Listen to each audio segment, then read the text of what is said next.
This is the Big O Show.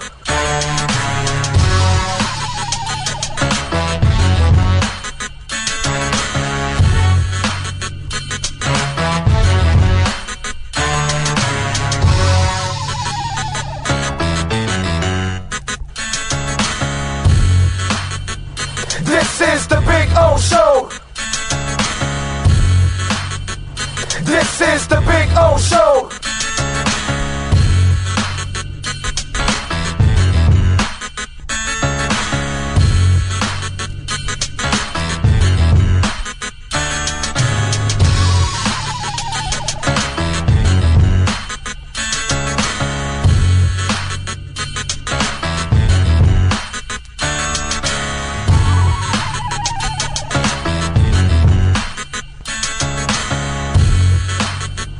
This is the Big O Show. This is the Big O Show. This is the Big O Show.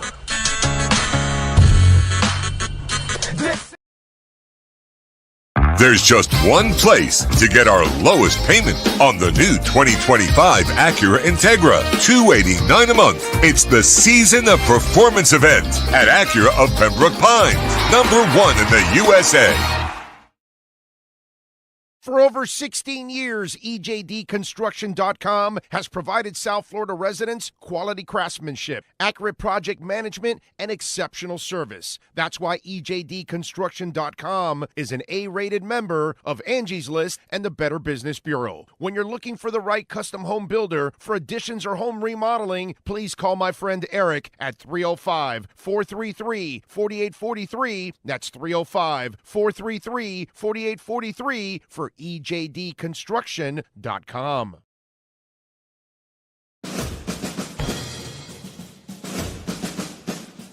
It starts every morning before the sun comes up.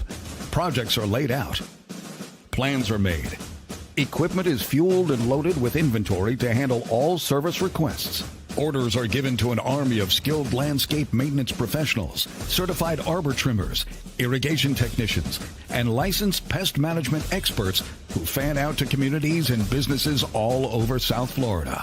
Experienced, on time, and dependable. Our staff is fully trained, licensed, and insured. Contact us by phone, email, social media, or through our website to answer all your landscape questions. We are Cutter's Edge. Total Landscape Solutions. When presenting an award to an employee, athlete, executive, or fantasy GM, make sure you call Orvieto's Awards and More. For 35 years, these custom award specialists have been providing plaques, trophies, custom framing, while providing state-of-the-art laser and computerized engraving, UV printing, and glass crystal etching. They do all their engraving and printing in-house for quality control. Call Charles at 305-949-8098 or visit them at orvietosawards.com. Orvieto's Awards and More, where recognition is rewarding. The lost city of Atlantis reveals its secrets at Toyota of Hollywood. Get legendary deals on over 2,000 Toyotas, like a 2024 Corolla. Not 24,000, 20,988. Unlock the wonders of 0% financing for 5 full years, 0 down. Rediscover Atlantis at Toyota of Hollywood on 441 between Hollywood Boulevard and Sheridan Street. Open till midnight.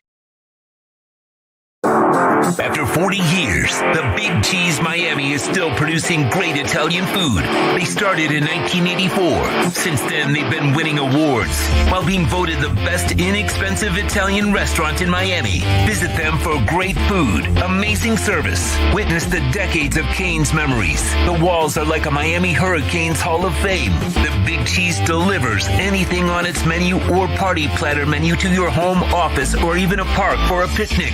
Located at 8080 Southwest 67th Avenue, Miami. Call 305-662-6855. TheBigCheeseMiami.com, where they serve large portions at family prices. Oh, I think I know what this is. Houston, we have a package. Hello? No matter where you are, the Sloman Shield Home Security System guards your home. With next-gen perimeter protection, 24/7 monitoring, and interior motion sensing. And right now, get a free Sloman Shield security system and doorbell camera, all professionally installed, for free. Shield your world, the Sloman Shield. Welton Rayom has more than 62 years of litigation experience handling insurance disputes. They're committed to resolving even the toughest insurance claims quickly. Call them for a free consultation. 954-966-4646. At Welton Rayom, they don't get paid unless you win. Property damage claims to your home, business, or condo as a result of a hurricane. Welton Rayom can help. Water, mold, fire, smoke damage, Welton Rayom can help. Call 954-966-4646.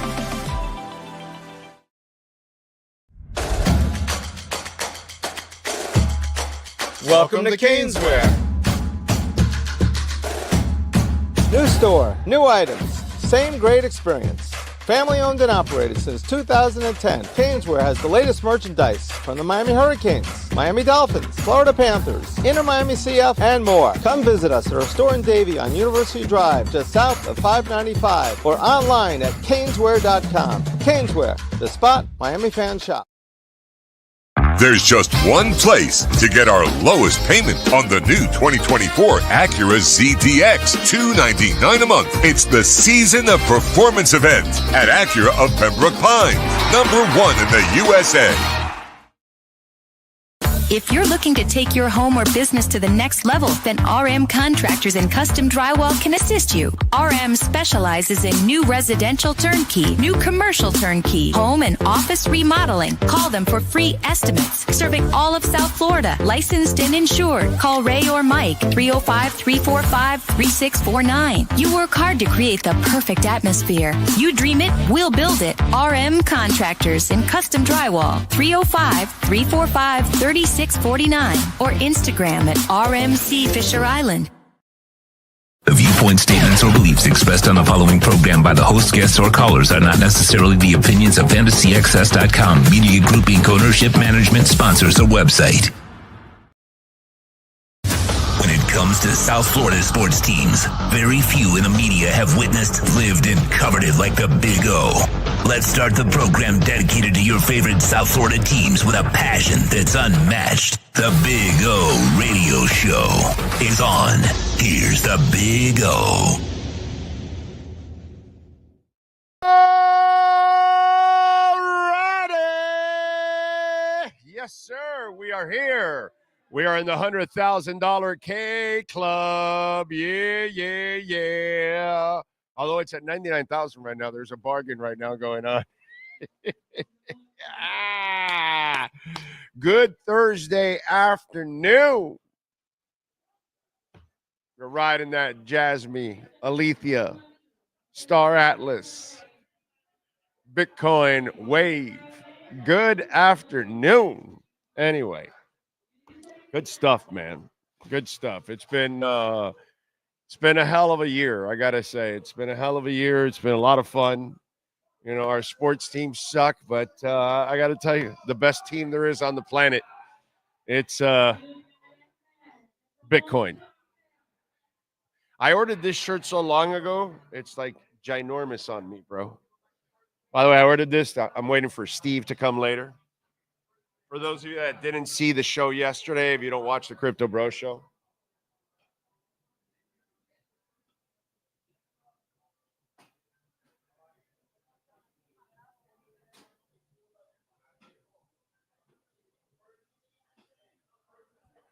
so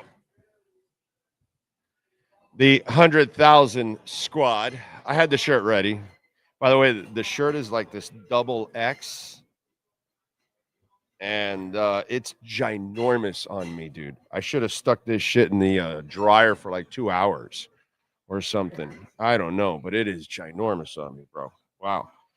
But anyway, so I hope you all are doing well, especially if you're on the wave, on the orange wave. Oh, man. How you feeling, Sean? You feeling good? All right. That's what I like to hear. That's what I like to hear. We got some stuff to talk about today. By the way, David Furones will join us at 3:45. So we'll have a little fun with him. Bitcoin, by the way, hit 104 last night. Okay?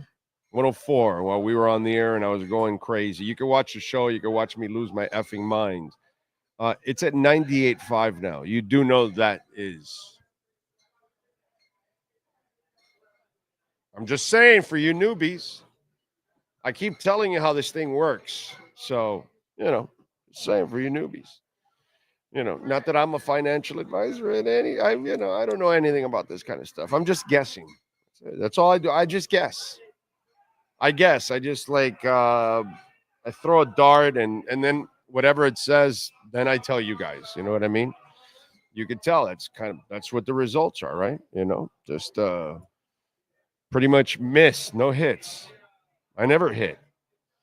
You know what I'm saying? But anyway, just to kind of fill you guys in on that, that's what we call a little dip for you newbies there. That's all. Anyway, who's first? Robert T. Yeah, it is hard not to talk about crypto. I mean, it's hard, bro. I mean, it's better to talk about crypto than it is the Dolphins or the Canes or the fraudulent Heat. Randy Gonzalez. That's right, Randy. You thought this was a sports show.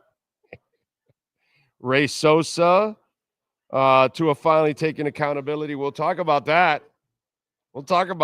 Did anybody, by the way, call Tua selfish at all? No, right? Okay. So I was trying to check, Gus 1388. Black Boy in. John Gary. Oh, can we go back to Joe Bailey decided that Mike Tomlin was too hip hop? Yep. Rest in peace, Joe Bailey. That was a very another chapter of the French Miami Dolphins. The French Miami Dolphins. So that's what we figured it out. The Dolphins are really a French team. That's why they fold. One-Eyed Jack is in. Bitcoin to 100K is great. I told you so to the haters and doubters. That's right. Stephen Baker, Big O. If the league wants to protect the QB, then change the scramble rules like max 5-yard scramble or two-hand touch or they've always been protected for a long time. How about just not take dirty shots at each other? That's all. The Aziz guy deserves no breaks, no understanding whatsoever. It's a bunch of bullshit that people are making up. The guy could have let up. He was sliding. He aimed down. He went down to the ground. One guy goes, well, he's changed it. Well, okay, so then he's aiming for the knees? And then the guy lowered his point. So you were going to take out his knees and you hit his head. Okay, so they're both dirty. None of this shit flies, dude. You know what I mean? It's just players are as guilty as the owners, as the coaches. Nobody gives a shit about anything. They don't care about themselves.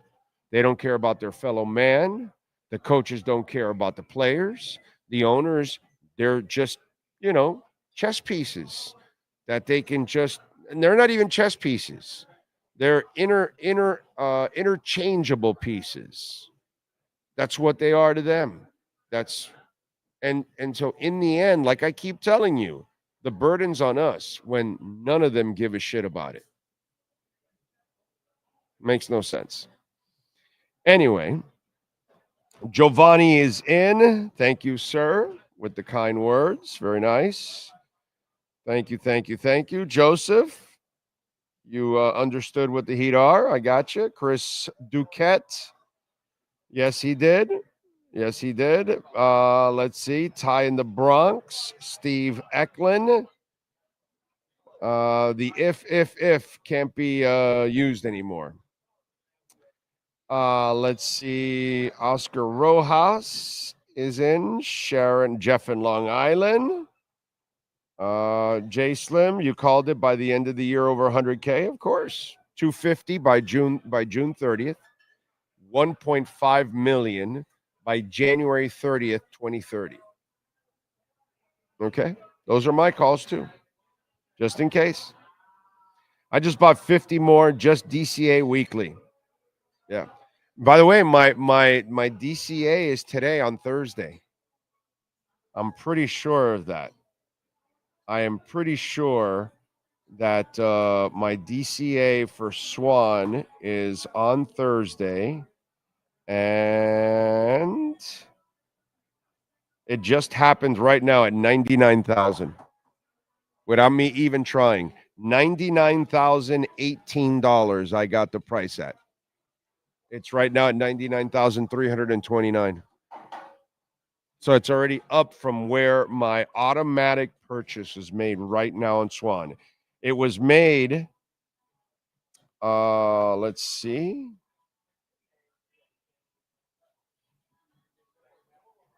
Oh, it doesn't really say exactly the time, but it just came through because obviously, when was it at 90,000? It wasn't 99,000. It wasn't hours ago. It was just recently. We just had the dip right now. So it just came in without me even trying. This is an automatic buy every Thursday. It comes in on my Swan account. I already have it automatic.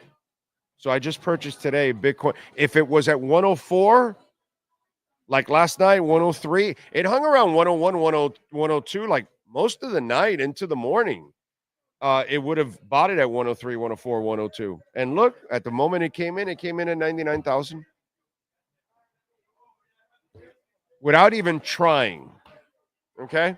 Without even trying, I got it a DCA automatic buy. Boom. And this thing will pop to 104 and 110 shortly. We're on our way. I think short little prediction here. I say 115 to 120 before inauguration. Yeah. Yeah, something like that. Yeah, this is our next stage that I think we can go all the way up to 123, 124. So I think easy by inauguration. 115, 120. So you think I'm worried about buying it at 99,000 or at 98 or 101? I'm not going to worry about it. It's going to end at 250 and then later on at 400 and then 600. And so you think I'm going to haggle about that now? I'm not worried about it. Not worried about it. Let's see what else. And by the way, Randy and those of you smart as you keep DCAing dollar cost average. We got a nice little dip. Jamsville is mentioning. Mandog says, I'm trading IBIT Bitcoin ETF. Good for you. Brian Landis, Big D. The Dolphins roster construction is not built for the division they play in. For that on the front office. Yes and no. Some of it is on them. Some of it is on the coaches, but eventually it becomes on them because they listen to the coaches. Eventually it becomes on them because they allow the coach to play a style that he it's not productive. And they should have fixed that. But, like I said, man, unfortunately, Mike McDaniel is going to end up costing a lot of people their jobs. So front office, coaches, scouts, they'll be a come to Jesus eventually. Something will happen. They picked the wrong guy to run it. And now the damn window's going to close in a year on all these guys. So, Dougie Fresh says, oh, how can I be the man when you're the man? Douglas Dickman says, afternoon to all. Oh, thoughts on buying one Ethereum? Where do you see ETH going? 10K in this bull run. I am not a financial advisor by any stretch. I don't know shit. I'm just a schmuck that likes. Can I tell you something? Why you should? Well, not you, but why loading up on ETH is a great idea. I think because that's what I would do. Donald Trump owns a boatload of ETH. Enough said. He's got an exchange. His kids are in it. His entire cabinet has Bitcoin and crypto. Republicans are super pro and understand the importance actually of we actually do need it, by the way. I'm just saying. Just throwing it out there. The guy that got voted in and is going in office owns a boatload of ETH. He has way more ETH than he does Bitcoin. All his NFTs and everything, you know how they were bought? ETH. You know where that 60% of the stable coins in the world are on? ETH.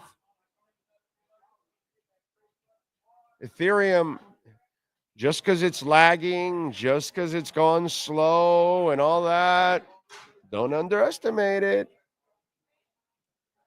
So, enough said. I think I gave you the biggest key.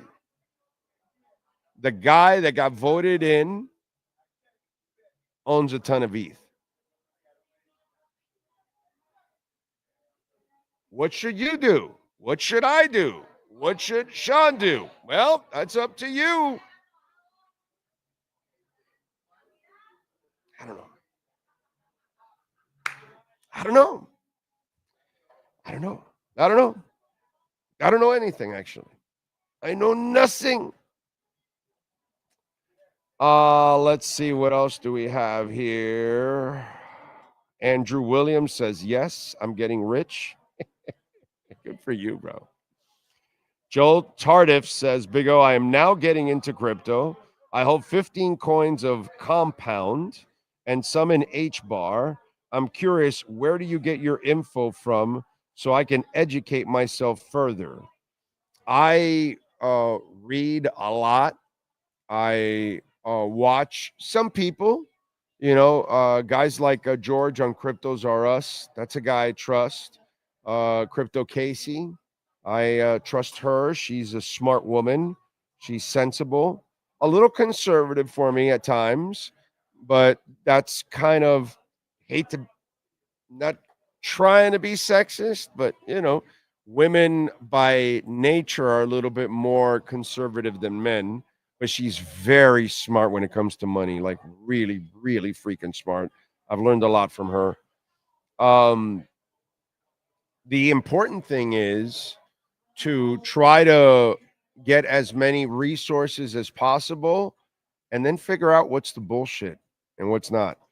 And what you also do on your own is figure out who owns the company, who are their partners, what is their market cap. Is it an enormous market cap? Well, then how much can it grow? How many times can you flip it? So if it's got a $50 billion market cap and it's worth $1, okay, in order for it to get to $2, it's got to go to $100 billion market cap. Okay, how successful is that business? So in order to double it, now if you have something that's half a penny or a penny, and yet the market cap is 55 million or 100 million, well, you know how many times you can flip it before it gets to 1 billion? So, and so that's where you can make yourself money. So it all depends. And you've got to also look at the liquidation too. How many coins are in circulation? How many have not been released? Or are they all in circulation? Like what I love about Jasmine, it's all in circulation. There's not being, there's not a 10, 40, 50, 60% of it being held back.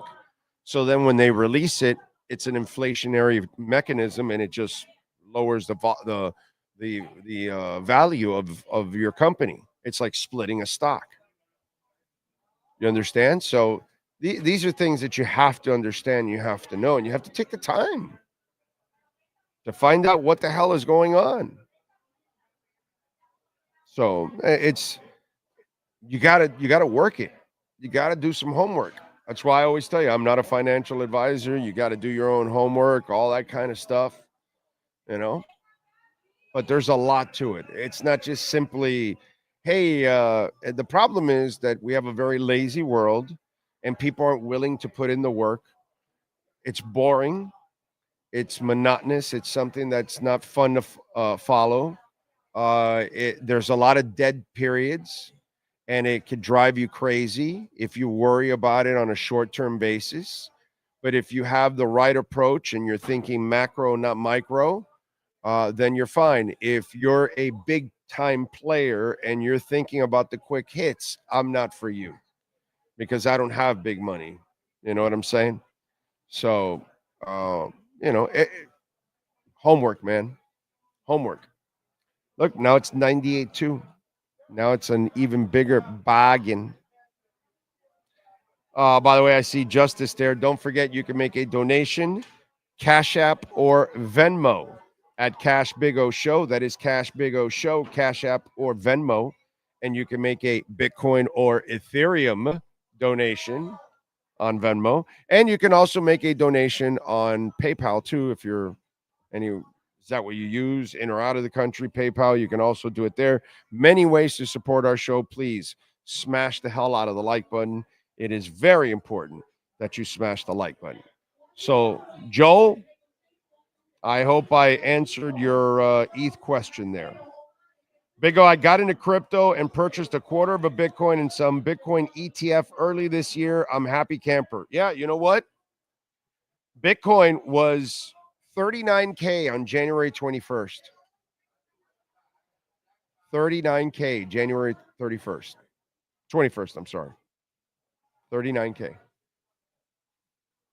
Not even 12 months ago. Just barely 11 months.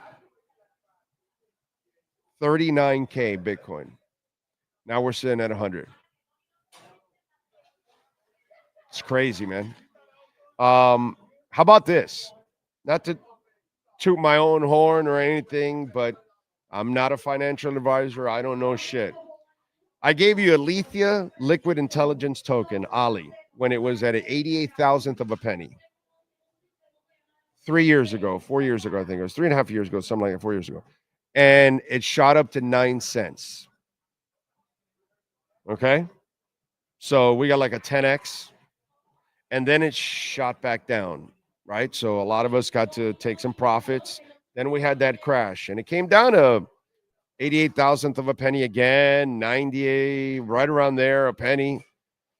It is now up let me see, I'm sorry. It's up 32% today, 192% in the last month, and 168% overall in the last 3 months.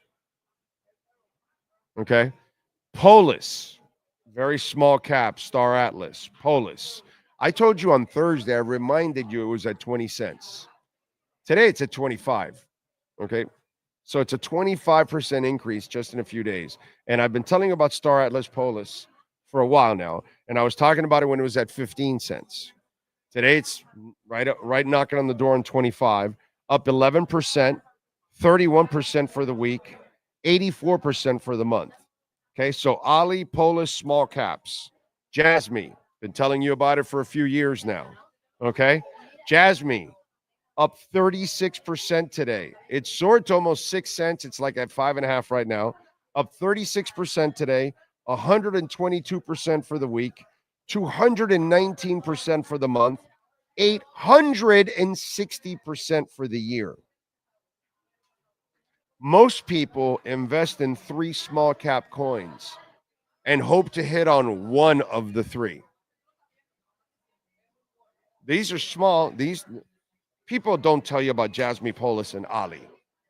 And I've been telling you about them for years. Nobody does that shit, okay? To be 3 for 3 in this business, I'm just saying, okay? I'm just saying.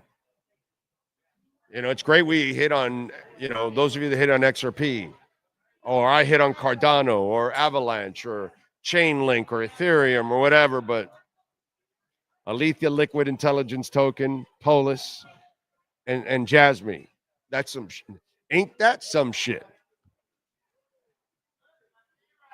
So that's, and if any of you hit on all three, if you rode the wave with me on all three, you are like what's going on with Bitcoin and all the other stuff. It's like a bonus.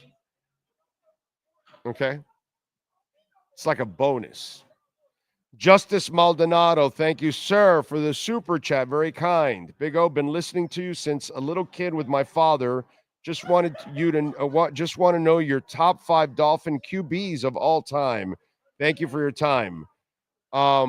Marino, Greasy, Tua,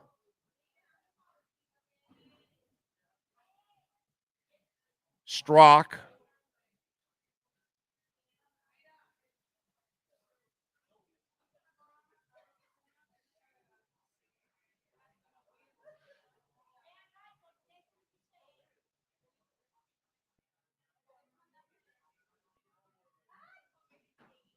oh shit, Morrill.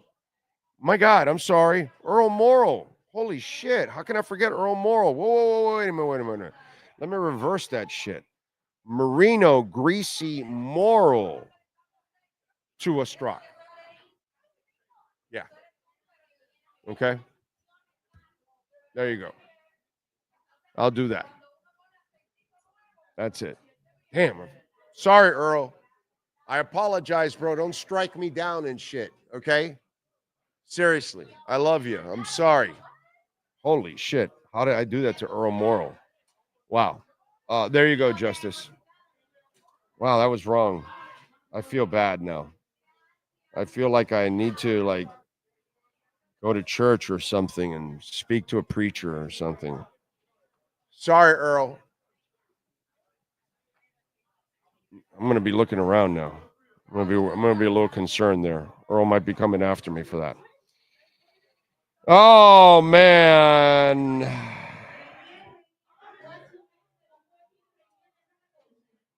Let's see. Not a bit surprised, says Jack Sultan. We know Big O knows. Smash it. Thank you, sir. Josh is in. Lisa in. There you go. Bitcoin peeps. Batting 1,000. That's we tried, my brother. Sweet baby Ray, you are not a financial advisor, but you make my pockets jingle, which makes my toes tingle. Like that Mad Dog reference. I like it. Rojas says, Big O, my 2 kids are up 80,000 each. There you go. That's what it's all about. Thank you, Jack, too much, man. Appreciate your kind words. Ocala Joe, where did you get that awesome cat? Well, I bought it a couple months ago. I wanted to get one with a bigger font, but I at that moment, I did find one lately, but I already had this one, so I wasn't going to buy 2 of them. This is specifically for Steve. So I'm waiting for him to show up because obviously, for those of you that don't know,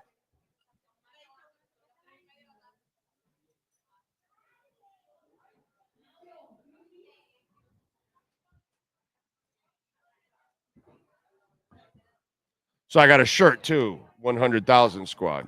Although it's a double XL, a little too big for me. It's like I feel like I can dance in it.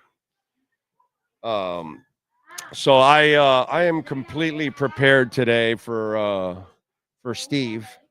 As I kept my word, I told them it would be at 100,000 before the end of the year. And by the way, for those of you that are just tuning in, 250 by June 30th. And 1.5 million by January 30th of 2030. Are we good on that? 250,000 by June 30th of 2025. Okay, so in 6 months and 26 days, we will be at $250,000 of Bitcoin.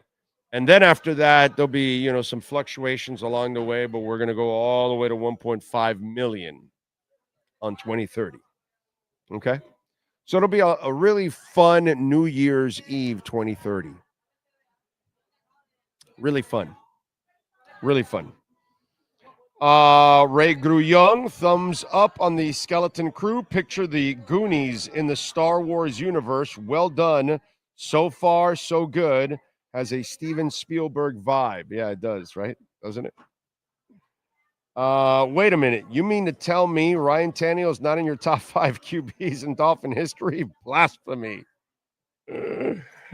Brett says, Big O, I avoid church religiously myself. Yeah. I only go to church for weddings and funerals. That's it. That's the only time I really go to church. But I what I just did to Earl Morrall was it's criminal. Criminal.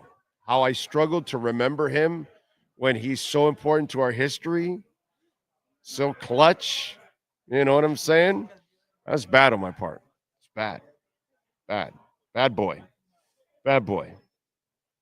Let's see what else. We are famous for letting people go early. The Dolphins then they become NFL Pro Caliber Hall of Famers. Yeah, that happens. That happens. That definitely happens. No doubt about that. All right, so Tua. Let's get to Tua. And he put up an interesting comment yesterday in his press conference. And I'm going to read you his quote because one of the things he talks about, and he says, nobody else will say it but me. Hold on, first of all. Let me correct him on that part there. Tua, this is why you need me around, brother. Okay? You know, you can ask the media relations department. They have my cell number.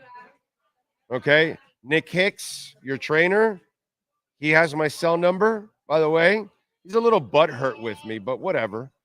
But he has my cell number. When you really want a real friend, you know, like somebody that believes in you like I do, but also is going to tell you, bro, you're full of shit when you're full of shit. You know what I'm saying? You kind of need those people around. The people that want you to do well, but also are going to tell you when you're wrong. Because as good as a dude you are, you also can be wrong. And when you said nobody else will say this but me, no, I said it. You're selfish. You're ignorant when it comes to this thing here that you're about to talk about. And he says, nobody else will say it but me. And I feel like this has a lot to do with myself, Tua said. Obviously, putting myself in harm's way in the second game going down, basically leaving my guys out to dry. I don't want to do that to my guys again. Holy shit. Somebody play the show for him because I didn't see anybody write it. I didn't see anybody call him selfish and self-centered and ignorant like I did. I'm the only one that did that. In fact, I remember Furones was on with me, and I stopped him and went on. No. Talk about, no, this is his fault. He put himself in harm's way. It's nice for him to finally acknowledge it because people are going to get fired because of it.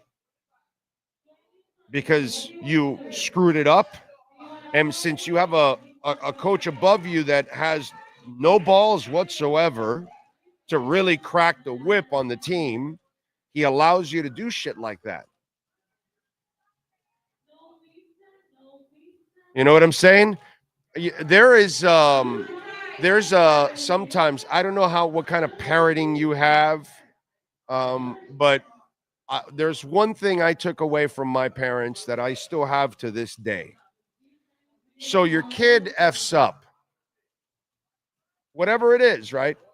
Now, if it's something that it's not a big deal, then you support them, you walk them through it all, okay. But if they F'd up and they did something stupid, right? First you find out, hey, you all right? Oh, you're good? Okay, all right. All right, so how can you be so fucking stupid? Huh? What the hell is wrong with you? You know, you're lucky you're all right. You could have died. You could have broken this. You could have hurt this person. You could have bankrupted us. You could have whatever. whatever the repercussions are of your stupidity. Right? I grew up a little bit worse than that. Hey, you all right? Oh, yeah. Okay. Wow. How can you do that? Hey, the trauma. No, you were all right from the trauma. Here's new trauma for you.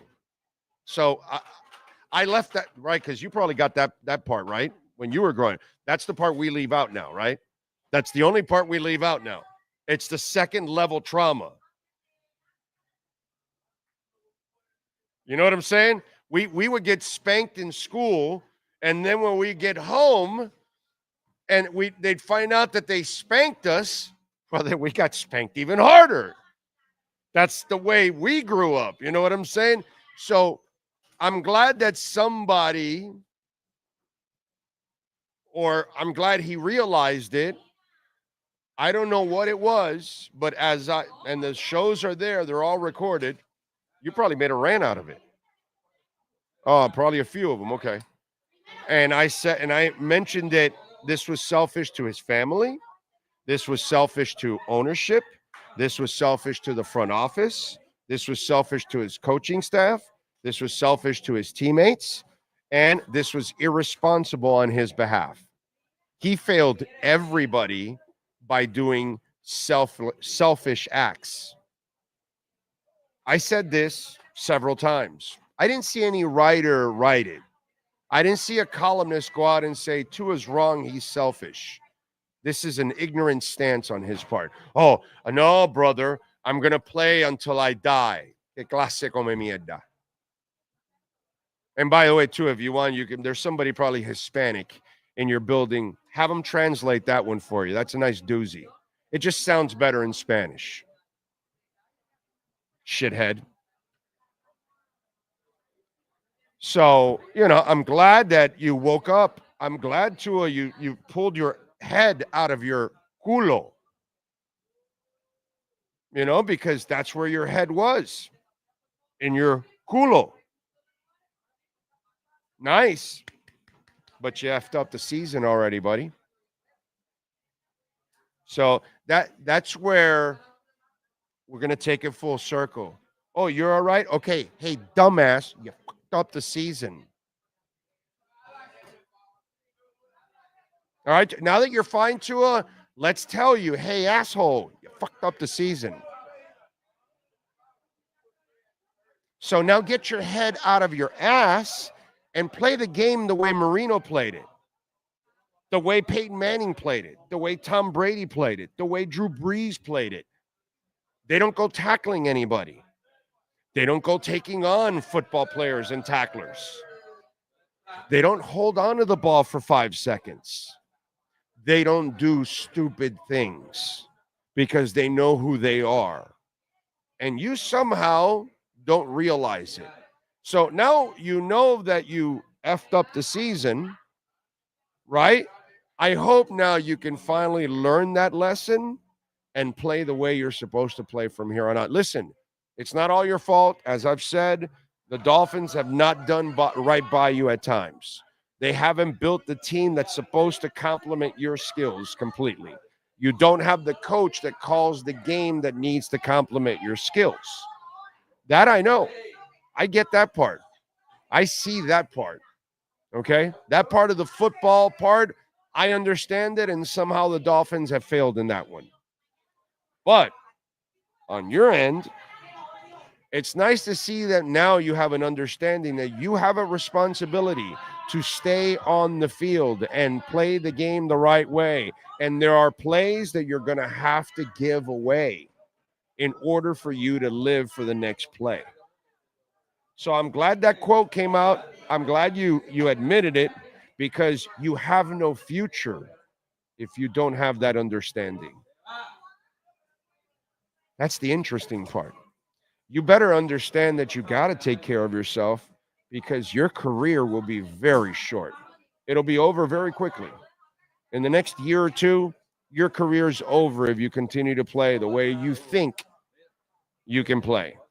But maybe you'll start understanding about how you're supposed to play.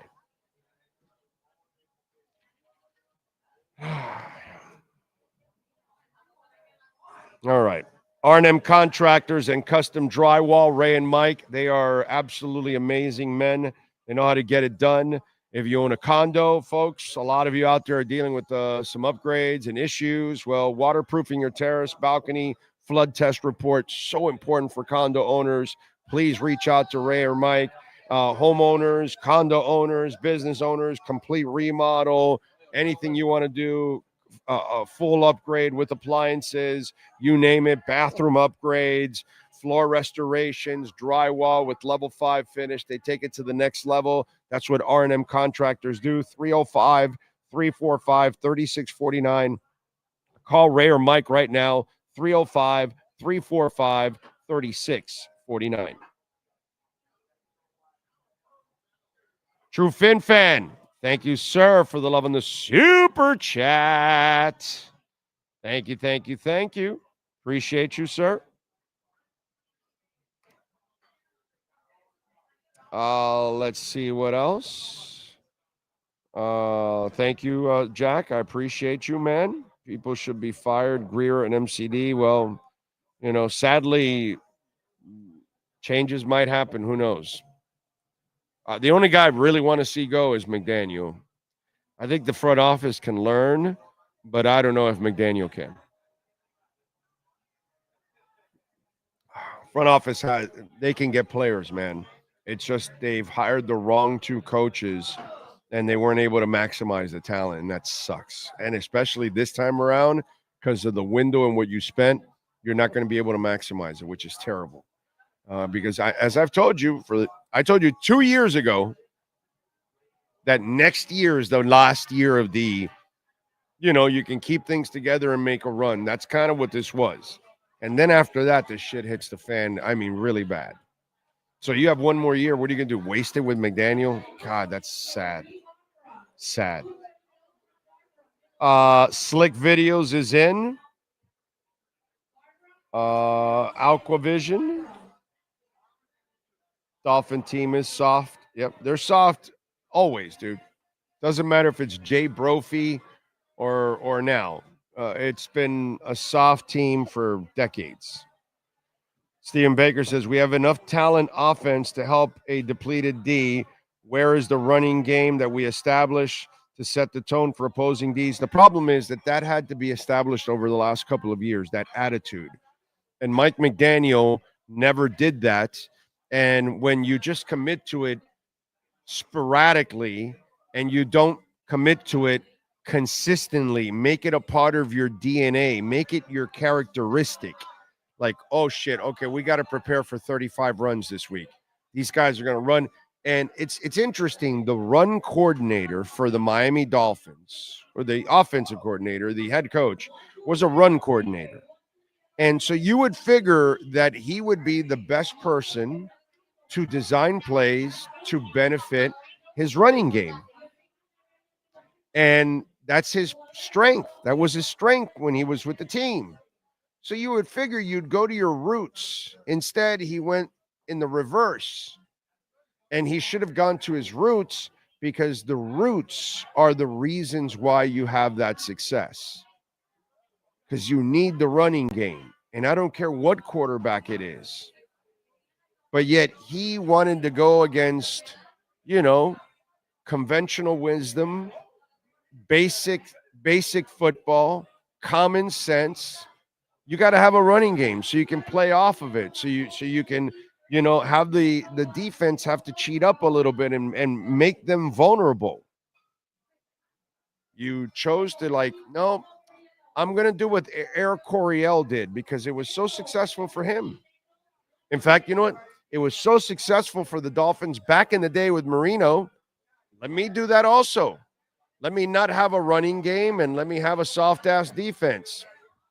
That works. That works out just fine, doesn't it? I mean, it always works, doesn't it, in the history of the game? Didn't it work for Mouse Davis and the run and shoot in Detroit? Didn't it work for Jerry Glanville? I mean, all of these things. I've been around for a long time, dude.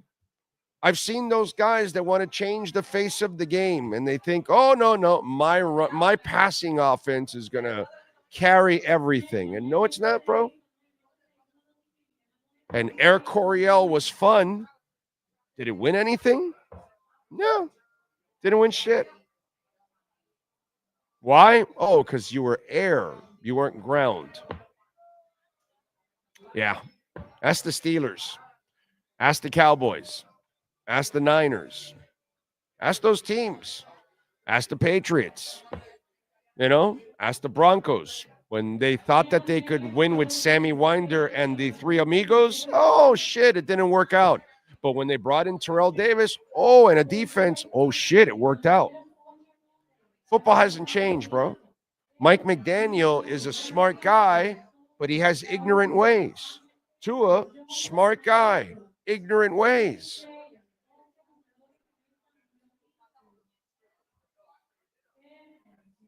It's really not rocket science.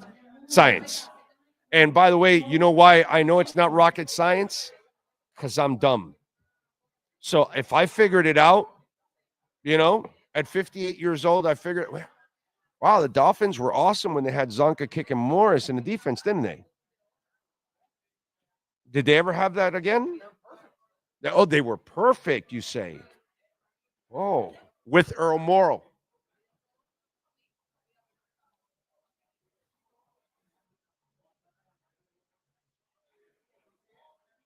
So it's a shame. You could have gotten more out of this roster. They could have performed better in so many different ways, but they're so poorly prepared, so poorly coached. And the guy that actually had a strength failed to use it. All right, let's continue this conversation with the one and only David Furones and our Welt and Realm Miami Dolphins report. All rise, football fans. As the Welt and Realm Miami Dolphins report with David Furones is in session. Welt and Realm has more than 62 years of litigation experience handling insurance disputes. They are committed to resolving even the toughest insurance claims quickly. Call them for a free consultation. 954-966-4646. Here's Miami Dolphins insider David Furones. All right. How you feeling, baby? You feeling good? I'm feeling good, man. Yeah, just we're coming down the final stretch here. Yeah. Well, I mean, it's been the final stretch since that Colts game, bro. I told you. I know. Yeah, before Tua even came back, it was all done. It was over, bro. It was over. Yeah, it was over. Let me ask you something, because I was in my middle of. I get emotional sometimes, as you may know. As you may know. Could never tell. And one of the things that I haven't heard much, and I just was like throwing it out there, and I threw my poor guy Kyle Krabs under the bus, because I was like. Nobody's talking about how Mike McDaniel is a real problem and he needs to go, because none of you are talking about that. Nobody's writing it. And I go, you're not hearing it anywhere, not even like on Dolphins, what's it called, Locked on Dolphins or something like that. And it's my fault, because since the Colts, I kind of stopped watching other people or reading much, because for me the season's over. It's like done. I know who you are already. You're frauds, and this guy's a fraud. And I haven't, on Twitter's the only thing, unless I catch you on Twitter saying it, I haven't seen a beat writer yet say Mike McDaniel must be fired. Am I correct there? None of you guys have said that, or ladies. Nobody has written that, right? Correct? Not as far as calling it. I mean, Perk has written things about putting him on the hot seat if certain scenarios occur. Right. But he has even said he likes how Mike McDaniel has transform the offense amid finding challenges over not getting Tyreek Hill and Jalen Waddle the ball because of different coverages, and when he went to more of the ground and pound, and then taking what the defense gives him. He's kind of actually said some positive things about him lately when he was sort of going against everyone else when everything was hot, or at least a better situation end of last year. Okay, because I didn't know that Kyle was actually one of the only one I've heard, actually, now that I've been told that he's like me, that the guy needs to go. So let me ask you something. What is there with Mike McDaniel? What future is there? What hope is there that he gets it? Because that team is constantly unprepared. I don't believe it's, I was just talking about this before you came on. This guy used to be a run coordinator. Okay? Football hasn't changed, bro. Go look at Jordan Love. You know why he's having success? Because they run the hell out of the ball and they make it easy for him. That's go look when the Dolphins won championships and when they were dominant. They were running the hell out of the ball. All the championships for Dallas, they had running games.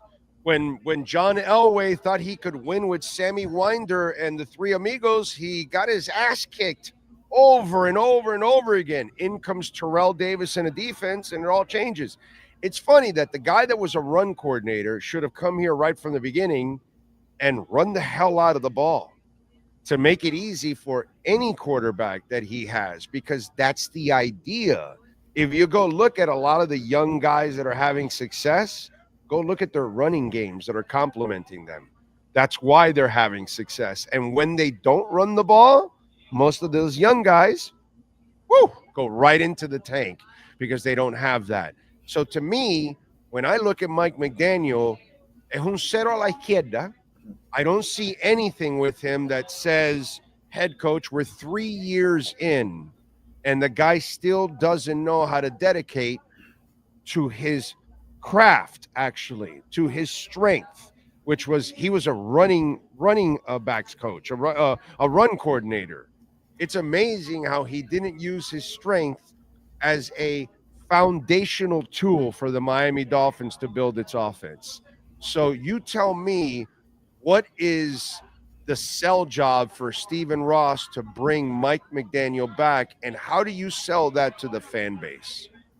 Well, I agree with you on the commitment to run or lack thereof. It's something that I thought we were going to start to see once he went to it so much without Tua. And then that first game with him, they had a stretch of 150-plus rushing yards. That last one was 149. They just missed it because of a loss of yardage late, actually. So they did hit the number before that game was over. So you saw it. And then I think people weren't complaining as much about not running the ball, because then they started winning because Tua was more productive in the pass game. Tua got back into his rhythm and said, okay, well, it's just nice to know that you have that run game if you need it, but you have Tua going. So if you're winning games with Tua being prolific, then so be it. But this game was a great example of one where you needed to go to the run in those elements. And I know they fell behind by 2 touchdowns early, and then you're going to end up passing the ball more so later in the game. But that was still the first quarter when that happened. So you still had the whole game to keep the whole playbook open, not to mention coming down to the start of the fourth, you had a chance to make it a one-possession game again. So you're still very much in it, and it's not like it's a 2-minute offense the whole way, the rest of the way at that point. So that was a disappointing factor, especially in those elements. To not go to the run game, to not go – you had physical running backs active, and Jalen Wright and even Jeff Wilson you had active, and then both of them only had one snap, and neither of them carried the football. So all those things were disappointing things. But in the grand scheme of things, now Mike McDaniel, are the criticisms worthy for him? Sure, and I think he would probably be the first one to tell you. He'd stand right behind where I'm sitting right now, and he'd say he accepts all that criticism. But yeah, I mean, can he turn it around?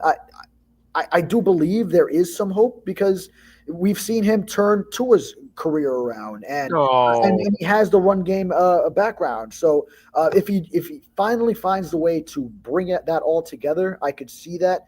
And of course, making the right hires. O-line coach, I like the hire he's made there. The defensive coordinator, I like who he has right now in that spot. And then he can handle the offense with offensive coordinator Frank Smith, quarterbacks coach Darrell Bevel, handling Tua. Then I think the pieces are there to make it come together. Obviously, this season then gets derailed early with Tua being gone. You were even saying it that before Tua's return even occurred, then the season was over. Yeah. And they started winning some you games. had to win some games while he was out, dude. Yeah, they did. You had to, and you didn't, and you failed to do that, bro. And that's where I know you're not a good coach as it is. And even with Tua, you still don't do what you're supposed to do. To me, I don't understand how you can tell your fan base you're bringing that guy back next year. I just don't know how, and I don't even know if for you as a writer, how do you write that this is the right move for the Dolphins? What kind of a case could you make that this is the right move for Miami to bring the guy back for a fourth year? Well, you've seen back-to-back playoff appearances for the first time since early 2000s. So you did have that going for you. Now, these are the most talented rosters the Dolphins have had since those days. So it should have been the expectation the whole time. That's where I do feel there are shortcomings. Is that Brian Flores was also having winning seasons and even won 5 games with maybe the least talented roster in National Football League history, and then even has winning seasons the 2 years after that on teams that had far less talent. So sure, by that standard, Mike McDaniel should be making deep playoff runs with the talent that's on this roster. So there are shortcomings there, but you had some of the best positions the Dolphins have been in at 8-3 going into December, 9-3 last year before some late season collapses, and then this year it's kind of flipped where they've had to come from behind. But still, you had those 2 years, and then Tua early in the season, his injury, his IR stint on concussion protocol, that kind of derails you early. This season is not over yet, so I need to see the totality of this season as well. If they start falling apart down the stretch and the team is lost, which I don't think the locker room is lost yet on Mike McDaniel, then you can maybe get into those conversations. But they did just win three straight games. The game at Green Bay, I never had them winning in the colds on a short road traveling. Bro, those games are shit, bro. They beat crap teams. That means yeah. It's who they've been for 40 years. They beat garbage and they lose against it. So, all right. So all the writers except for Kyle Krabs and myself, apparently, are the only ones that say that Mike McDaniel should be fired. Okay, so the other thing that I didn't see from, again, the group of writers, and we had this discussion, you and I blame Tua for being selfish.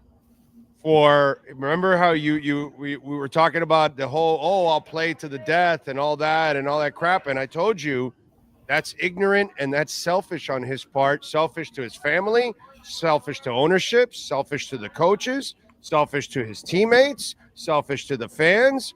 He ruined the entire season by playing irresponsibly. And so now he finally comes out with the magic quote that, he kind of understands his screw up. So you tell me when we see this, I don't, nobody else will say it but me, which it's not true. I said it, by the way. I think he means within the organization. I know. His teammates are going to say it. Yeah. By the way, nobody in the media said it. Nobody called him selfish. Nobody. I was the only one. Nobody. None of you guys called him out. No columnist called him out. He should have been called out. And and people should have been very critical of him. It's, what I compare it to? I don't know if you're younger than me, so I don't know if you grew up with this kind of a parent, but you fall, you did something stupid, and they run up to, okay, hey, are you all right? Yeah, no, I'm good, okay. ¡Wah! Y ahí viene el avión. Come mierda, ¿qué te pasa a ti? ¿Qué tú estás haciendo? Right? Am I right or am I wrong? They first find out you crashed your mom's car. Está bien, okay. Imbécil. You're laughing, but it's true. That's how we should treat Tua. Oh, okay. Oh, you're back from your concussion? Okay. Hey, asshole. Oye, pero tú eres come mierda. Exactly. What are you doing, bro? You're not Josh Allen. You don't take on tacklers. You don't go tackling people. You don't hang on to the ball for 5 seconds. Hey, asswipe, why don't you go look at Dan Marino? He never tackled anybody. He never took on tacklers. He didn't hold the ball for 5 seconds, moron. Like, nobody tells him that, but I'll tell him that because I'm the guy that roots for him more than everybody else. I'm the guy that believes in him more than everybody else, but I understand how you got to use him, bro. You got to have a mammoth line in front of him. You got to run the ball like crazy, and then he'll take care of the rest, dude. But if you don't give him the line in the running game, it's going to be impossible for him, dude, because he's not Josh Allen. He's not Lamar Jackson. He's not those guys that need their legs to live. Brady can't do that. You got to give him the line in the running. He had the best offensive line coach in the history of the game, supposedly. Dante Scarnecchia, if he's not the best, he's considered like top 3 of all time. He retired. Their line went to shit. They begged him to come back because if not, the franchise was going to go to crap, even with Brady. Okay, so you have to have some elements, and they don't get it. Now, I'm glad that he went out and said it, but the question is, in the heat of the moment, will he finally learn? Yeah. And let me adjust what you were saying there, because I did fault him for not diving to the ground for that first down. There was no need, of course, for him to ram his head into a defender once he's already picked up the first down. If he dives head first, still picks up the first down with ample yardage, and just doesn't go into the body, doesn't put his head in harm's way, just keeps his head low, like he did the next time he played Buffalo. Similar play, scrambling for a first down. He actually did exactly that. And when the game before, he did slide against the Cardinals when he was beyond the marker. So I know you were taking it to the extreme of just slide all the way, but on a fourth down run, as a competitor who's trying to go inside the 10-yard line and put yourself in position to extend a drive to keep a game alive, I totally get him going for it. But just I would have, of course. You slide once you see a defender, you slide, bro. That's your line. Too bad. Wherever it ends, it ends. But you can't end with an injury because now you're out for over a month and the season's But the done. dive to the ground works. To the ground works. You still get the yardage, but you keep yourself out of harm's way unless a defender does certain things, which, hey, we even saw Azeez Al-Shire of the Texans. Trevor Lawrence is sliding, giving himself up, and they still come at you and headhunt you. So sometimes it could be out of your control. But and even if you dive, a defender could still say, I am going wherever that head goes, and boom. That's why Tua can't slide late either. Yeah.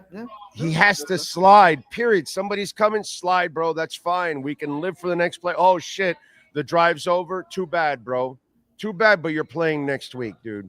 That's the most important part. Now we have a chance next week. Well, oh shit, now you got a concussion. Now there's no chance next week. Now there's no chance the week after. And there's no chance the week after that. And there's no chance the week after that because you chose to do something stupid. And he's got to understand that. And he's got to understand that he is not Josh Allen and he's not Lamar Jackson and he's not Ben Roethlisberger. You know, that Ben wasn't a runner, but Ben would hold on to the ball back there, bro, as long as he possibly could to make a play. And he took, a pounding, but he was a big dude. He has to understand he doesn't have that gift. He just doesn't have that gift. Yeah.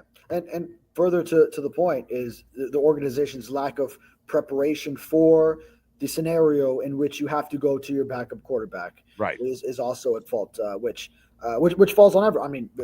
From general manager Chris Greer to Mike McDaniel, giving him the okay of, we're going to make we're good letting Mike White and Skylar Thompson compete. And then, Skylar Thompson won that competition, or probably more so Mike White lost it because neither one of them stood out in training camp that both you and I both watched just about all those practices. And more so Mike White just lost the competition, the spot that he held last year. And Skylar Thompson sort of won it by default, but sort of just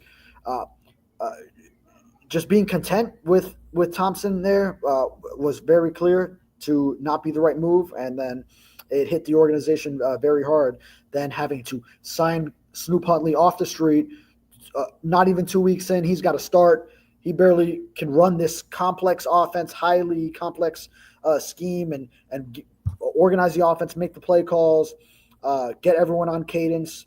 And then it was amazing what he did just his second start, from start 1 to start 2, and then actually doing some things in his third start too. But that's a huge indictment on the organization to not be prepared for the backup quarterback scenario. Yeah, no, and this year they will have no choice now. They have to get the best quarterback that's available because Tua can say whatever he wants.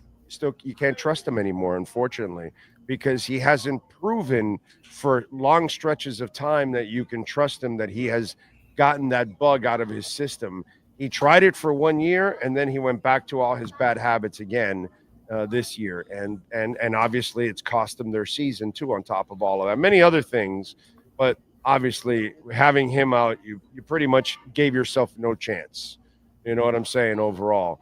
By the way, I will say his admission yesterday, I think, does speak to hopefully some progress for him in that regard. So hopefully, he is really taking it seriously. Now, I'm sure that was a thought that came to his mind as he was coming back, and by the time he did, and then you still think of putting his head in harm's way when he was making the tackle in the Monday night game in LA against the Rams. So hopefully he also taking that lesson with him as well, because if he was believing what he said yesterday before then, he still acted the other way when he had an opportunity in a game. So he's got to get it fully out of his system, and hopefully that's the case down the road.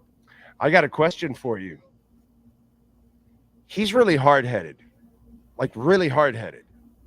He's very determined individual, okay? He's the guy that his entire life you've told him you can't, and he goes out to prove you wrong, right? That's been that giant King Kong sized gorilla that's on his shoulder. You would agree with that, right? Yeah. So many athletes. I mean, a lot of them defy odds to get to. But I mean, the smaller ones, the whatever, the other ones that are when you physically don't fit the mold, that you hear it even louder, right? Obviously, okay. Sure. So I'm wondering, this change of heart you saw yesterday, was there a come to Jesus in the background at the Miami Dolphin facility? Did the hierarchy and Tua all get together and say, hey guys, we're all on the hot seat, you're all on the hot seat. I don't know who was addressing the meeting or what or whatever, but let's talk about the real problems here. We're not getting it done in this area and that area. And Tua, by the way, you're part of the problem. You know, we could try to protect you, but if you're not going to protect, we're all going to get fired, because Tua and McDaniel are going to get a lot of people fired. You know, and I wonder if there was a come to Jesus conversation about, brother, you know, your decisions will ruin families all over this building, because there are people that took a chance on you in the front office. There are people that believed in you in the coaching staff. There are people that wrote reports about you in the scouting department. And so then if you fail, there's a trickle-down effect that you're going to affect people. And then players on this team, they're going to be cut because schemes will change, and everybody and families will be uplifted, and everybody will have to be moving because you chose not to stay on the field. And I just wonder if there was any balls, something that this organization completely lacks for 40 years, no balls. No toughness, no mental toughness, no physical toughness. I wonder if somebody finally got tough and started talking tough, and maybe because they're all fiscally tied, hey guys, you're all going to come back next year, but we want you to know that pretty much you're going to come back next year, but if you don't get it done, changes are going to happen all over the place. And Tua, you need to do your part, and McDaniel, you need to do your part, and front office, you need to do your. I wonder, because watching Tua say what he said yesterday, that took a lot. And I think it takes somebody to rattle his cage in order to say that. And I don't have any proof of this, but I wonder if there was some kind of come to Jesus conversation in the background with the Miami Dolphin organization. Just saying. You're saying, in order, leading him into what he said yesterday? Yes. Yes. Interesting. Look, what I just talked about, the domino effects of his decisions on the field, the effects are enormous. Dude, it's a tsunami. Right. Okay. It's an explosion in the ocean. And then you've moved the tectonic plates, and here it goes, and boom. And the ripple effects of it, it's going to affect so many people in that building, so many families. And I wonder if somebody has the balls to tell him that. And I wonder if somebody did tell him that. And then he kind of like realizes like, yo, bro, I'm not playing, I'm not in high school anymore making crazy ass decisions on the field. My decisions professionally are not just affecting me, but they're affecting all kinds of people in this building. For him to get to that point, that takes a lot to get a dude that strong-willed to admit that publicly like that. Yeah. And I don't think if it did, I don't think it was something that necessarily happened between the Packers game and now. I mean, it might have been something maybe long before that. Because if you look at the question and answer, it wasn't like he was asked directly about his feelings over his actions. It was more a general, broad question about being 5-7. So he offered it on his own accord. Guilt. It was on his mind. Yeah, right. Like admission of guilt sort of thing. So I'm with you. Yeah. So he offered it on his own. It was on his mind. So I am thinking that might have been something instilled from before. And that was just sort of an opportunity once he started thinking about the season as a whole, thought about why is the team 5-7? And he said, you know what? A lot of it does fall on me. Yeah. And look, I don't think he's the problem, but his bad habits are a problem. That's for sure, but he can fix those. But you still have to fix the team around him. You're still not playing the right style of football, overall. Philosophically, there is no real dedication to the running game. And until you get back to dominating on the line and on the D line, you'll continue to be finesse. And if you're going to continue to be finesse, well, then you will end up just like all the other Dolphin teams. And before you were on, I was talking about Eric Coryell with the San Diego Chargers back in the day, or Mouse Davis and the Lions, and what's it called? Jerry Glanville. He had a spread type offense, all those kind of things. I've seen this before, dude, and different ways of doing it. But if there is no real toughness to your game, that you're going to dominate on the lines, it's going to be hard for you to win. And that's what they've got to get. When he went to Alabama, he had that on the lines. And so he doesn't have to worry about it. He could go and do his job and look for it because the people on the line were mauling and doing their jobs. And that's what Greasy, you think Greasy was going to carry you? No, dude. They blocked the shit for Greasy, and they ran the hell out of the ball, and he had tight ends. And then he took care of the rest. That's all. It wasn't that Greasy was this incredible quarterback or anything. He was super smart, super accurate. Sounds familiar? You know what I'm saying? It's all the same, but Shula had the right formula in those days. And then once he got away from that formula and became a finesse team after Woodstock, they never had success again.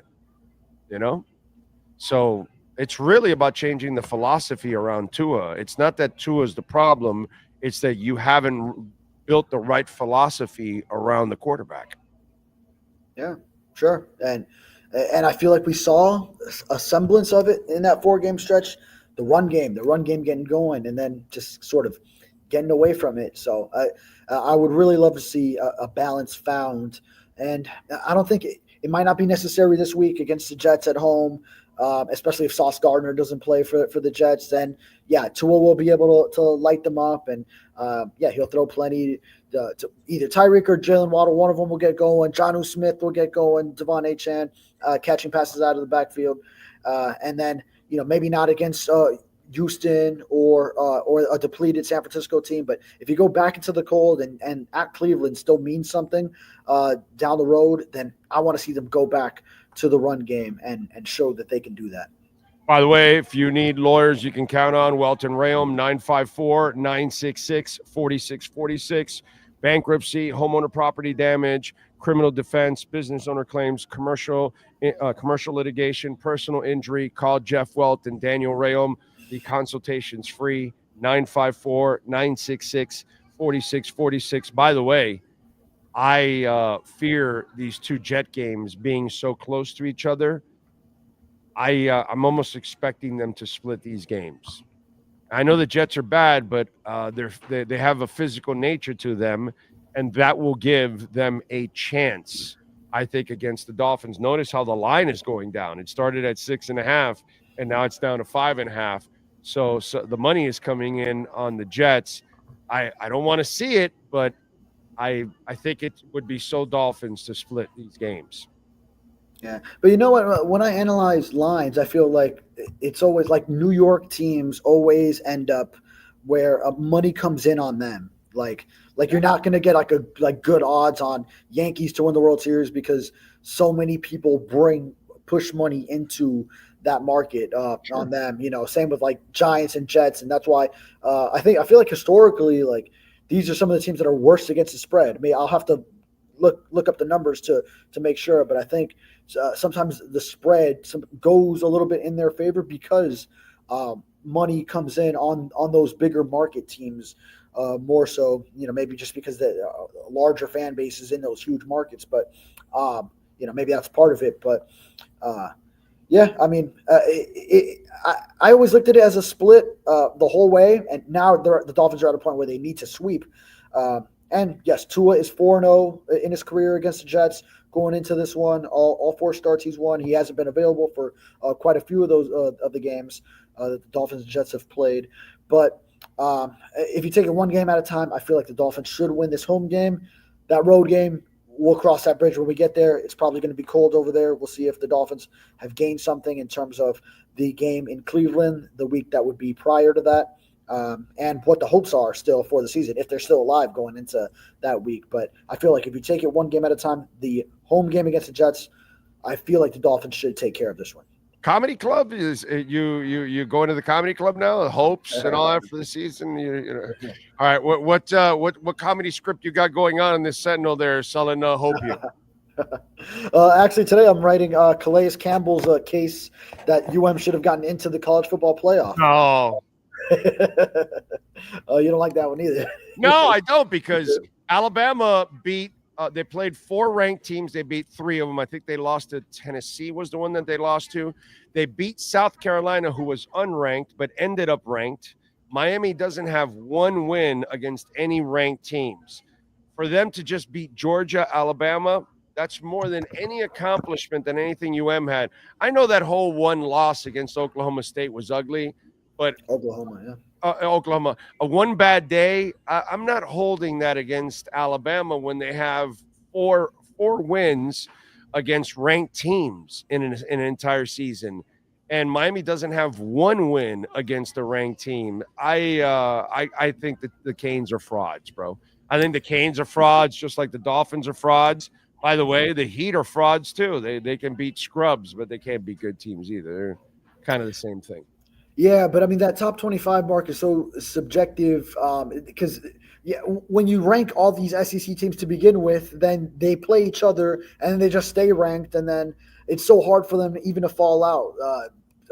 And plus, wait a minute. Georgia was number 2 when Alabama played them. You don't think they're the number 5 team in the country right now? Boy, Georgia could have just as easily lost at home to the Georgia Tech team that UM lost about one possession. But they won. But the question is, and they had a pass interference in the end zone that extended them, and the targeting that wasn't called, and there were a lot of things that kept them alive in that game to then get to those 8 overtimes. But the Tennessee game they lost, I believe that's the one they lost at Tennessee. They were 11 when they played them. They're now 7. So Tennessee's not a top 10 team. Missouri was 21 when they played them. They're now 19. You don't think Missouri's top 20? And South Carolina was unranked when they played them, and now they're 14th. And South Carolina did beat Clemson, so ACC-SEC crossover. But then the Miami's won ACC-SEC crossover example against Florida. Now, granted, they were a lot worse at the start of the season than they are now. And they're unranked. And they're still unranked. But went into the swamp, beat them handily, 41-17. Yeah. And then that same Florida team has gone on and has No. That's not the same Florida team. It's not Lagway. No. I understand that part. But that result still happened. Okay, but it's not Lagway. The reason Florida's running now is because that kid can play. That kid's special, dude. Okay, I was hoping UM could steal him, but of course Mario screwed that shit up now. I know. Damn it. Yeah. Good. I don't give any breaks whatsoever. They're frauds. And I didn't think once they lost that game to Syracuse, I didn't think they were deserving of a spot. But I just felt with how many other teams have also blown their opportunities, I thought Alabama was less deserving. Oh no, because I felt Alabama was their resume not in this year's way SEC. way better. Not way better. Bro, I know there's other years where the SEC four is so wins, but not this year. Dude, they have 4 wins against ranked teams. Miami, right, but then if you go, but then between 25 and 30, then you also could include like the Louisville and Duke and so yeah, just because they end up just barely out of the rankings, but they never have that much of a chance to get in. Beating Louisville and Duke is more impressive than Georgia, LSU, South Carolina, and Missouri. Come on. No, impressive wins, but there was still an extra loss. Still an extra loss that was very embarrassing for Alabama. Blind ass fan alert! Look out, everyone! We've got a blind ass fan coming through.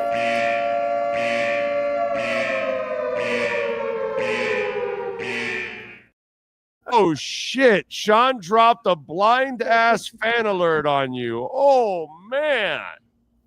This isn't even a Nick Saban-led Alabama. If Nick Saban was their coach and it was the same scenario, I could understand it because you know he's going to end up coaching them up with that extra time to prepare for opponents and make them a viable threat to any opponent. But all right, this ain't the same Alabama. I got a question for you. Next week, Alabama plays Miami. Who you betting on? Straight up, who you betting on? Neutral site. Who you betting on? Neutral site. Who are you betting on? I'd bet on Alabama. So, he had the blind ass fan alert ready for you one more time. I had the bullshit comment ready. But the point is, it's based on what you did this season. So, and UM still has one of the most electric players in college football and Cam Ward and the number 1 offense, which would have benefited the committee to have that in the playoff as well. By the way, Mario Cristobal should hand over half his salary to Cam Ward because, Cam Ward, I don't know if Cam Ward will be able to make it to the NFL at all because his shoulders might be shot to shit by carrying Mario Cristobal around all season long. So I don't know if he has any shoulders left after carrying Mario around. Jesus. Woo, doggy. I like Mario, but man, that's a problem, bro. Just like Mike McDaniel. Both of them on game days. Sorry, they don't get it done. Yeah, I'm with you. And UM has to change its defensive coordinator and shape up that side of the ball for sure. But yeah, and then even Cam Ward, some situational things late in the year. Didn't love it. Xavier Restrepo fumbles in the last 2 games that were costly. The last one very costly. So no, and I mean, I felt UM needed to win that game to get in. But then when you really looked at just the rankings, I felt like, man, if Alabama with 3 losses were to be ahead of them for that last spot, I'm just not buying it. But no, I mean, as soon as UM lost to Syracuse, my feeling was they don't deserve it. But then I just kind of like analyzing the whole thing, felt really Alabama was less deserving for what they did. I think they got in more on brand than and what they've done in a lot of recent years than truly the resume for the season. And the reverse is also true. UM didn't get in on brand. Their brand is down. Their brand is that's what I'm saying. Fraudulent. Yeah. Their brand, they haven't done anything. So one's done everything. They've earned it all, and the other one hasn't earned any benefit of the doubt. They prove that they're frauds every big moment that they're in. Sad. Yeah. That's what I'm saying. And I also feel like there is a little bit more of a UM bias of dropping them, being more relentless whenever they lose than with other teams. Like wherever it should They love to hate. They love to just drop them as much as possible. Like you see it because even more so in the coaches poll and the AP poll, they dropped them down further. So I feel like, you do see the anti-UM bias of the rest of the nation in those cases. The College Football Playoff Committee was at least a little more reasonable where it was between them and Bama. whereas the other two polls would have had them down further. Follow him on Twitter at David Furones _ and catch his excellent work there at the South Florida Sun Sentinel. David, as always, thank you, my brother. Enjoy the football this weekend, sir. Yes, and sir. we will talk on Sunday. Thank you. You got it. There he is, David Furones, and our Welt and Rayom Miami Dolphins report. This has been another session of the Welton Rayom Miami Dolphins Report with David Furones. At Welton Rayom, they don't get paid unless you win. They handle complex personal injury claims caused by the fault of another in both state and federal courts. They handle auto, trucking, motorcycle slip and fall, and bicycle accidents. Call 954-966-4646. Welton Rayom can help. All right. We thank David Furones. We tell you all the time, another way to support our show, hit the like button. Also make a donation, Cash App or Venmo at Cash Big O Show. That's Cash Big O Show, Cash App or Venmo, and you can make a Bitcoin or Ethereum donation. You can use those QR codes that are right there, and you can also make a donation through PayPal if you don't have Cash App or Venmo. Ray Martinez, you are amazing, sir. Thank you. A Bitcoin donation on Venmo. Thank you. He says, awesome dip. Take advantage. It's back up over 99,322. So there you go. It was at 104. So you know that donation there is only going to go up. Cash App or Venmo at Cash Big O Show. That's Cash Big O Show. Cash App or Venmo. Yes, sir. There is a comment. I don't know if you saw it. Francesco. Yes. Albayati said, thanks for H-Bar. Do you accept Coinbase transfers as donations? Yes. It's not Coinbase. Why don't you do this? Send me your address. Send me a email at Big O Radio Show. And then what are you going to donate? Ethereum, what's it called? Bitcoin, whatever, and I'll send you my wallet address, and then you can do it that way. And you can donate it directly like that. Okay? So do it that way. Send it to me, and I'll send you the wallet address. All right? There you go. I appreciate it as always. Thank you. However it is you support our show. Thank you. And H-Bar, nice little dip too for you newbies. So it's all good in the hood. Steve Calabro is here. He's a little late. You like my hat? I'm late. Write me up. Like my hat? It just went down to 68,000. It was a massive drop. 99.4 right now. Big dip for you. Is that 104? Big dip. That's 5%. Yeah, it's you did call it. I called it so much when I bought this shirt, I was like really fat. That just proves that it was the only one they had on the shelf, or you did it a long time ago. It's a double X. I'm not a double XL. I'm an XL now. I'm an XL trying to get to an L one day. When I lose the 30 pounds, I'm going to lose it. I'm going to lose it. What's your secret? I'm not eating a ton anymore. Don't eat large quantities and not junky stuff. Yeah. I treat myself still to some junky stuff, but I don't eat a bunch of junky stuff all day long anymore. And that's all it is just, when you sit down, don't have just a giant meal anymore. Have half of what you used to have. Yeah. You know what I mean? And it's just one of those things that now I've gotten to the point where my stomach is shrinking, where I'm getting full even faster. Yeah, so you're in a good place now. So, that took how long? About a year? Yeah, it took about easily a year. So it takes, but you got to fast. Fasting is the best way to get to that point because you have to train your body to be without food for hours. And your brain, you got to train your brain not to think about. And by the way, it's easier for you because you're constantly working. Yeah, but you know what? If you train your brain that way, and because you have the second you walk in, you're a madman till the moment you leave in this. The only thing is, and I love my wife dearly. Oh, yeah. But she is a fabulous cook. Yeah. Like she just whips. Like last night we had dinner. She just whipped up something. Starve all day. She said, "Oh, I said this is delicious." Starve all day and only eat. No, she gives me lunch too. I bring lunch in. It's her lasagna, her beautiful pasta. Right. Yeah. Then she'll say it's healthy. It's pasta with broccoli. Right. Yeah. So the broccoli, I guess, is healthy. Then she means well, and I think there's a lot of healthy stuff we're eating.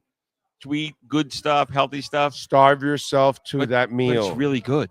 Starve yourself. I know, but it's really tasty. I swear to you that if you starve yourself all day long, you only eat like a little thing here, a picker there, and then have that big meal. I'll try. You'll lose a bunch of weight. I'll try. Because your body will be burning all that fat all day long off your body. Trust me, it's what I've done. She's a spectacular cook. Okay. Like not good. She's spectacular. You don't have to stop from cheating yourself from that. What I do is I don't eat for 20 hours and then I eat 2 meals in 4 hours. Oh, really? Wow. No, I don't know if I can do I'm that. telling you. Oh, Sean, can you do that? I'm telling you to basically starve yourself all day, maybe snack on some stupid little thing for a moment, like a tiny snack, just to have something in your system. And then when you get home, pig out, and I'll you'll try. be fine. I'll try. You can eat at any time as long as you Have you ever had her bolognese? I mean, it's like it should be illegal. But you can't the have lasagna is the best. You can't have the lasagna for lunch and breakfast. You can only have it in dinner. No, I have it for dinner and then the next day for lunch. No, see, that's where you can't. You Well, can't she have made it a for plate lunch. The size of this table. No, you can wait for the next dinner and have You it know what we had again. last night? She just whipped it up, right? And it was like gourmet almost. She goes, nah, it's just nothing. Italian wedding soup. Have you ever had Italian wedding soup? I've never even heard of it. Oh, what the hell is it? Oh, you've lost. Oh, you lived a deprived life. Italian wedding soup. Maybe some of your listeners can certainly chime in. So it's escarole. You know escarole? Escargot? Escarole. I don't know. Escarole. It's a roll? In Italian. It's escarole. It's like a spinach. Oh, okay. But it's escarole, right? And it's escarole. A little rice, whatever, carrots, some vegetables. A little, pastina. It's not Italian. You got to come to my house. You'd I'm a Cubano, not an Italiano. You'd be a triple X when you can't spend 2 weeks with me. Right? No, I don't want to get back to that. Right? So pastina is little starred pasta. Little stars, tiny. And my wife's Italian wedding soup is delicious. It's like a vegetable soup. It sounds delicious. It's like sounds delicious. Sometimes, she puts little. Oh, I know that thing. And little meatballs. In the soup. Nice. And her meatballs are like, come on, that's like I went to this Italian restaurant in Fort Lauderdale. The meatballs are like 2 meatballs and a little ricotta cheese. It's like $25. I tasted them. I said they're okay, but right. I told the owner, he's his grandmother's recipe. I said my wife's recipe beats this like not even close. Yeah. Of course, he almost kicked me out, but that being said, but I'm going to give it my best shot. So we had Italian escarole soup. We had a little caprese salad. You know what caprese salad? Yes. Mozzarella and a little. Yes, sir, definitely. She likes heirloom tomatoes. Little heirloom tomatoes, very delicious. And just we had get this. She has like the good chopped meat, right? And we had a nice cheeseburger. No roll. We don't eat cheeseburgers with rolls. Just like almost cheeseburger, chip, Pepsi. No chips. No Pepsi. No chip. No Pepsi. No Pepsi. Just a cheeseburger with the soup, and then it was an old Saturday Night Live skit. That for the young guy, really old to know that one. Cheeseburger. So anyhow, hamburger, cheeseburger. So I love my wife dearly, but it's a little bit harder. The desire is a little harder. I will tell you that, but I'll give it my best shot. I'm telling you, if you try during the day, be a good boy, and then at home, be a bad boy. When you get home, enjoy her cooking. I'll let her know of that. Anyhow, so it's what you do in breakfast and lunch what is going to then hurt you. Yeah, breakfast is usually it's pretty mild. Oatmeal, a little fruit, coffee. Actually, then you know what? If you can hang the rest of the day till dinner, that's where lunch. That's where 1 o'clock. I hear the bell ring here. I can imagine this. 1 p.m. the bell rings. I can imagine the lunch bell. I can imagine working in this place. He has great lunches all the damn time. Oh, it's like crazy. It's crazy. It's like nuts. I know. Today I had lasagna. Now she gave me watermelon for dessert, which is good for you, right? Watermelon's not going to go bad. Right? It's not going to get eating watermelon, but she's great. But anyhow, see, I just had, okay, and it was at 2:00, 2:10, I think it was, that I pulled into the Chick-fil-A, and I had a grilled chicken sandwich with lettuce and tomatoes only, no bread.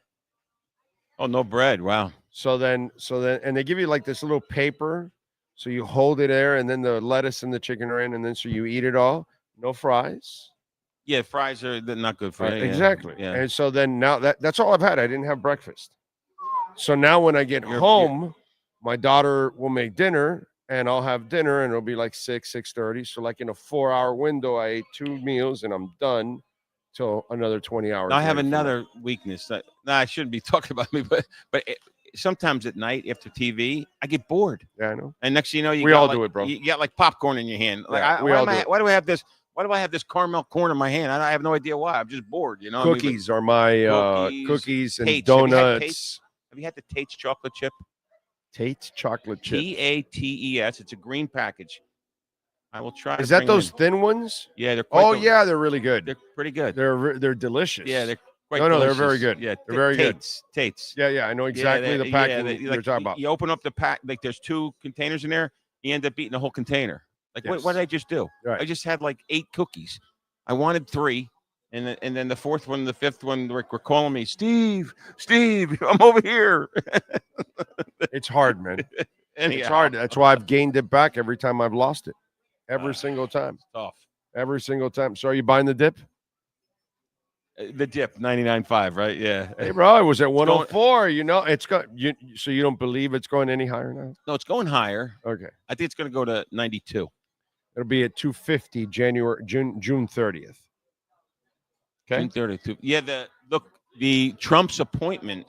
Oh no, there'll be another. No, but there was an appointment that the crypto world loved him. No, you're talking about the new commissioner. Yeah, bro.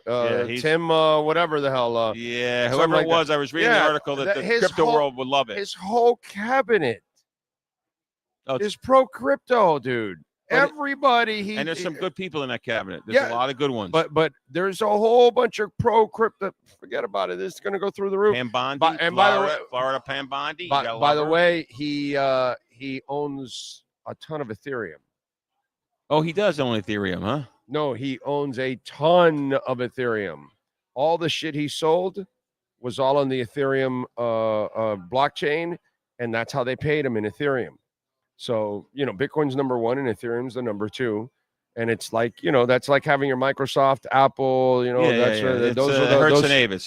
Those are the money ones that you can't lose if you buy those, and you buy the dips on those. You just keep buying and you're fine. Well, so we're going to those. So expect Ethereum. I like it. Yes, I like Ethereum better than maybe. Only because it's cheaper. No, it's not that, but I like number 2. You look at 100,000, you go, oh man. No. I think number 2. I believe in the number 2 theory. Number 2 tries harder.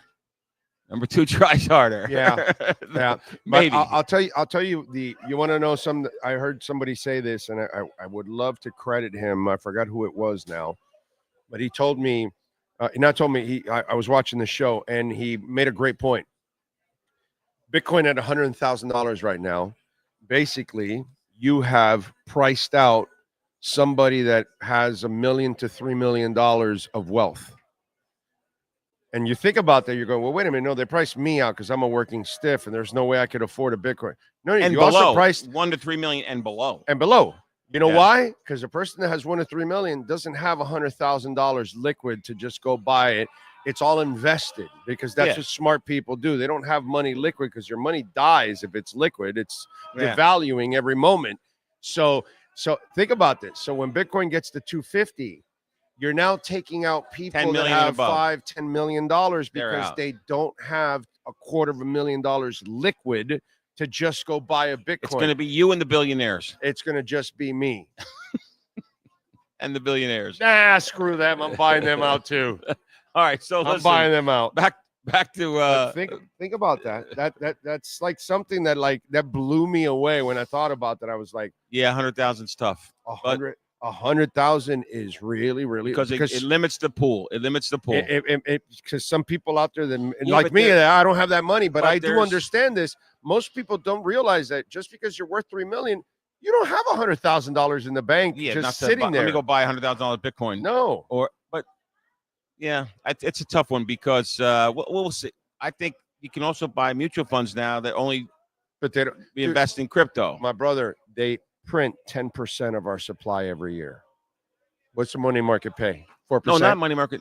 Mutual fund. Okay, what's that pay? No, the mutual fund that only invest in Bitcoin now. Oh, okay. Oh, the A ETFs you're talking about. Okay, ETF, yes. A ETF or Or a an mutual ETP? fund, Bitcoin ETF. Yes. Or a Bitcoin mutual fund. Yes. You know, it's that's what the that's working what's class is blowing going to up. buy. Yeah. They're going to have to buy Bitcoin ETFs. But anyhow, talking about working class, the go. Jersey guy he's got a little treat. I guess he's listening to the broadcast. Okay. And he likes the fact that you liked his treats. What was his? He did well last week again. He did. He Packers over the Dolphins. Unfortunately, he won that one. That was easy. Cowboys over the Giants. That was an easy one. What was the Titans Commander game? Titans Commanders won. Yeah, how much? Comfortably. Well, so that he lost that one. Denver over the Browns. He won that one. Right. Yeah. And they covered. And the Saints over the Rams. What was the deal there? Oh shit! Now I forgot. Yeah. That So one. he was 5-1. Yeah. He was 5-1. He had I'm sorry, he had 5 picks. He was 4-1. He was 4-1. His 2 Turkey Day specials won. I know he did because I looked at He's it. 4-1. I remember that he either won 3 or 4 games. Yeah. He was 4-1. Okay, Yeah. Here we go. Now. All right, let's go. I don't know about this week. I haven't talked to him this week. He just sent me this, and so he was 3-2. He was That's 3-2. right. That's what I 3-2. thought. 3. I go. You won 3-2. 3 or 4. And 3-2 then. Yeah. Falcons over the Vikes. -5.5. Falcons over the Vikes. That's hard to imagine. Whoa. Remember, it's a Man, grudge. Kirk Cousins threw some brutal interceptions. I know, but it's a this grudge past match. week. It's a grudge match. Maybe It's in Minnesota. I don't know. I don't like it. I don't. He's taking who? Falcons over the Falcons. Falcons +5.5. Yeah. I wouldn't touch that game. If anything, I'd go with the Vikings. Yeah, I think they can win by a touchdown. I think the in that over is game. interesting there too. Yeah. No weather, right? Oh Both guys- yeah, no, the over. I like the over. 45.5. I love the over there. Yeah, there could I be love some the over. turnovers. The over's there, yeah. the move. The I got 5 minutes. I got to run. All right, let's go. All right, let's go. Cards over the Seahawks. Cards over Seahawks. Okay. No, Cards- but listen, that quarterback's the real deal. That kid. Oh, Kyler.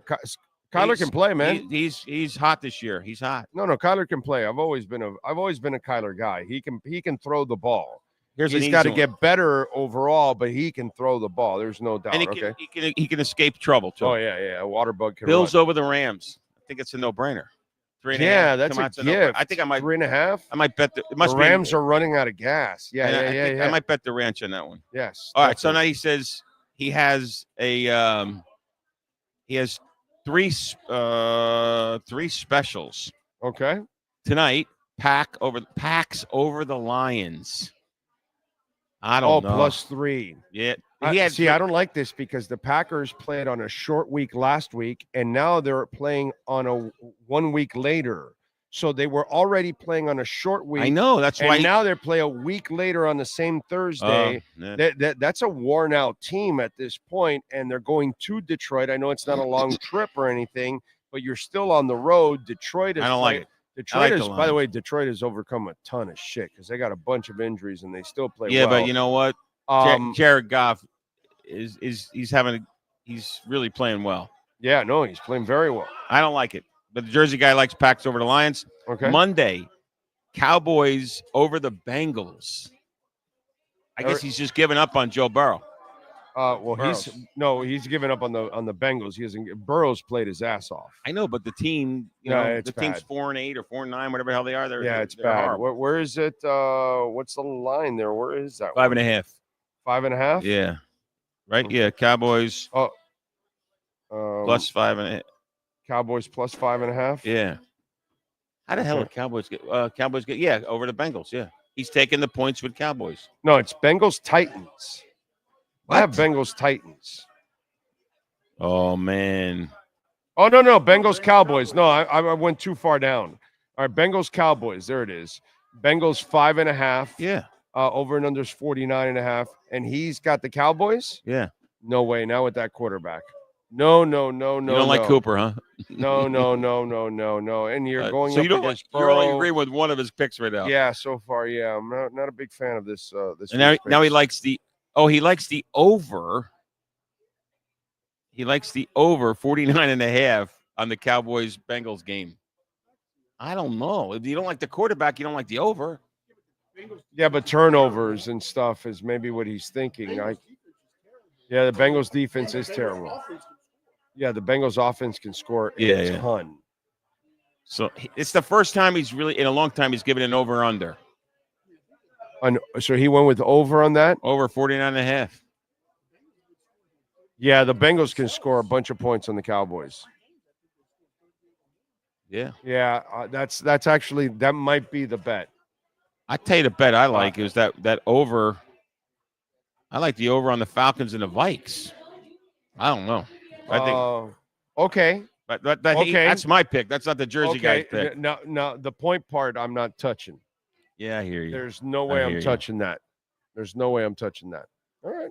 So anyhow, that sounds good. We got the $100 no regret first bet going on. And you weren't here this weekend. This lady won the Mercedes. She was like a nervous wreck, and but she wasn't that nervous on Monday when she drove away with it. Right. It was kind of beautiful. She didn't drive away with it on Saturday. She drove away on Monday. So you guys got to be here when we have the giveaway. You have a better chance to win than you think. I'll give you one day. I'm going to win it. I'm going to leave you with this one, right? One day I'm going to drive away. Here's what she does. She wins. She's nervous wreck. She's one of the 3 finalists. She wins the Mercedes Saturday night, 1 o'clock in the morning. She goes home. She doesn't tell her husband. Monday, she tells her husband, I just got to go to the casino to check something out. Can you take me over there? She has her husband take her to the casino. They're walking in. The car's out front. He goes, man, that is a nice car. He goes, that drawing was Saturday. I wonder who won. And she said, honey, I won it. She told him that Monday morning. How cool is that? That is as awesome. Nervous as she was, she pulled off a great little that is good stunt, That was good. And he was like flipping out. He was flipping out. And that was the car drawing. So it was all good. It was all really good. Unfortunately, I got to run because you know what? I'm talking about another Mercedes. You're going to give another one away? No, I just bought another Mercedes today. Oh, okay. For the customers. For all the customers and the employees. A Mercedes shuttle bus has arrived. And you see the note I just received? The shuttle bus has arrived, and it's being delivered today. Okay. So tomorrow, when you're the shuttle bus to take the customers back and forth. Nice. Mercedes chassis with a nice little interior, air conditioned, nice, comfortable. So the customers are living large. And we know that the customers love the Mercedes, so we bought them a Mercedes shuttle so they can travel in some class. Nice. In a little style. I like it. Style. I like it. All righty. You're good? You're doing it right. Take care. All right, adios, guys. You got it. The great Steve Calabro. Appreciate it. There you go. See you guys later. There you go. Don't forget, you got the $100 no regret first bet. So hit that QR code there so you can get your $100 no regret first bet. Open up your account. Use the QR code. But when you open up your account, if you happen to have a Hard Rock account, don't use the same phone number or email. Okay? All right. What else do we have here? Man, these scams are constantly calling you, dude, to sell you a bunch of shit. Crap. Anyway, what else do we have here? What else do we have to talk about? Scott Jennings. Thank you, sir, for the love on Venmo. Very nice. Very nice of you. Thank you for supporting the show. Cash App or Venmo at Cash Big O Show. That's Cash Big O Show. Cash App or Venmo. Let's get to our 3A Graphics sports calendar. And Alan Blanco and the great people at 3A Graphics. If your company or corporation or school or fantasy league, you need custom printing and embroidery, please call 3A Graphics and Alan Blanco, 786-618-1443. The Heat last night, they beat the Lakers 134-93. They get back to 10-10. Bam Adebayo with 14 points. Tyler Hero with 31. The Con Artist had 17. 9 rebounds, 5 assists, and 2 steals. Nice job by the Con Artist. Saturday versus Phoenix, 8 o'clock tonight on the ice. The Panthers will visit the Flyers. And tonight, NFL primetime football. It is Packers and Lions. Lions favored by 3. Over and under is 51.5. The NFL announces its list of Walter Payton Man of the Year finalists, and Alec Ingold of your Miami Dolphins is on the list. Also, the Texans signed former University of Miami tight end Brevin Jordan to a 1-year contract extension. The young man, unfortunately, tore his ACL in week 2 versus Chicago, but he gets the security of being signed through next season. That is your 3A Graphics sports calendar. Some things don't change for Brevin Jordan, unfortunately. All the talent is there. That's why they're signing him, because his talent is intoxicating. But his ability to stay healthy is frustrating, very frustrating. EJD Construction, call my guys, Eric. He knows how to get it done. 305-433-4843 for custom printing, for custom home construction. Okay? Call them 305-433-4843. No condos, only homes, Dade and Broward counties. All right. Let me see what we have here. I guess. Big O, I was one of those who drank the Kool-Aid when they hired McDaniel and Cristobal. Boy, I was wrong. Well, I was with you on Cristobal. McDaniel, I mean, I like him as a person. You know what I mean? I didn't know anything about him, so I couldn't say, oh, hire Mike McDaniel, so I don't know anything about him. But I did like him as a person. I like what I saw from him, and there's no doubt that he can design some plays. He's got a great mind for it, but unfortunately, yeah. Now, Mario, I got to say I'm wrong, because so far I'm wrong, because I wanted Mario. But unfortunately, Mario's not getting it done. It sucks. He's such a good dude, bro. Mario's such an exceptional human being and a really good worker and recruiter and all of that. But like I told you, those are what we use to describe him. Nobody ever says great coach. Nobody ever says that about Mario Cristobal. Everybody loves the person, the work ethic, the recruiting, all of that. The influence he'll be on your kids. Everything is impeccable except the one thing that he's missing. That on game days, he isn't special. He hasn't been, at least so far. And it sucks because he's such a good dude in so many different ways. So, yeah, I'm with you. Let's see. McDaniel, great designer, but terrible game time play call. Yeah. And disciplinarian and all those other things too, man. Let's not kid ourselves. Come on, man. So Aaron Rodgers, drama with the Jets. Listen, it probably is going to end in the offseason, but watching what he said and what he told the media, dude, I thought that was hilarious. Because he was like, I just redid my house here in Jersey. My goal was to play here a few more years, but we'll see. I'd like to be healthy. I'd like to end on my feet. I'd like to play well.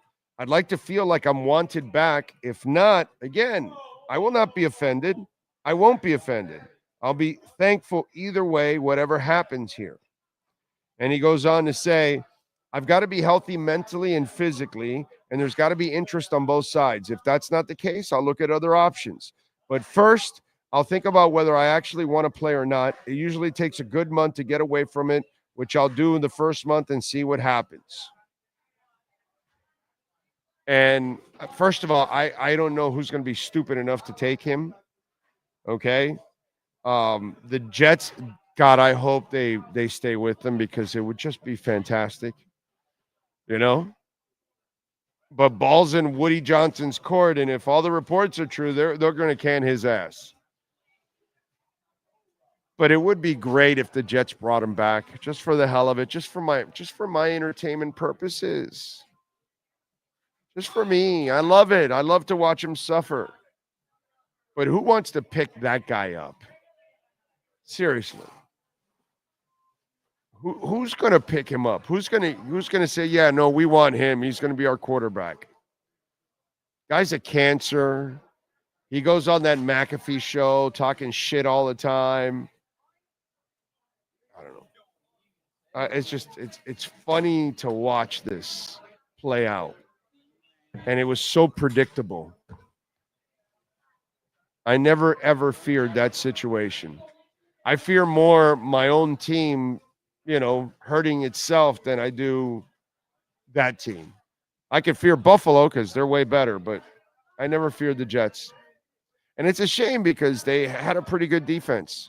And you're now, going to run its course for a couple of years and you're going to ruin the opportunity of it. Just like we did here in Miami with the talent we have now. This coach ruined the window for these players.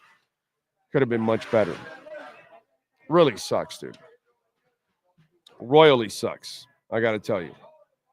Let's talk a little music. We love talking music also on this show. Let's go with who was born. Musicians born on December 5th.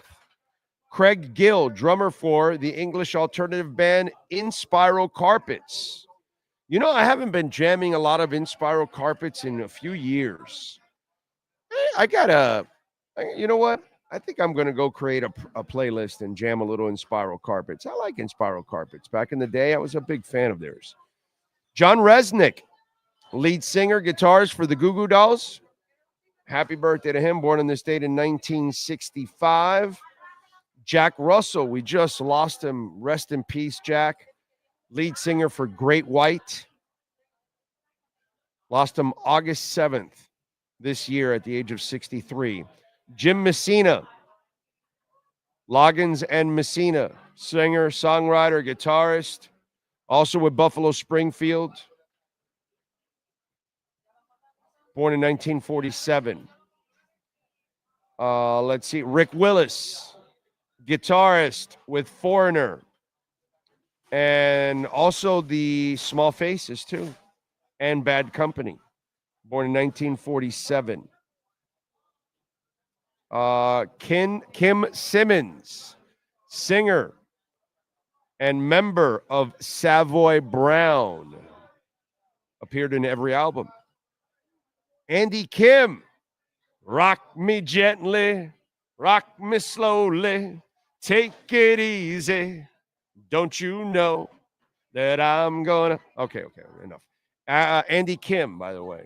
Born on this date in 1946. It's a fun song. What else? Little Richard. Damn. How about that? Little Richard, singer, songwriter, musician, performer, Richard Penniman. Born on this date in 1932. We lost him in 2020 at the age of 87. My man got a full life in. Good for him. God bless him.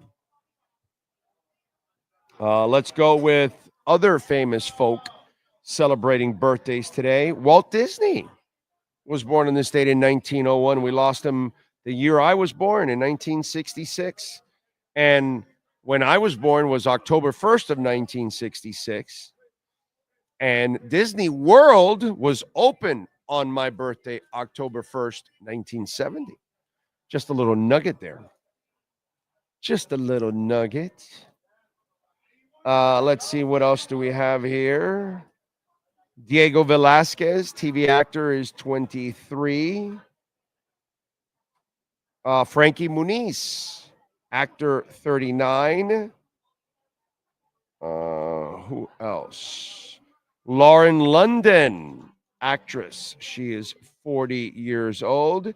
Carrie Hilson, R&B singer, 42.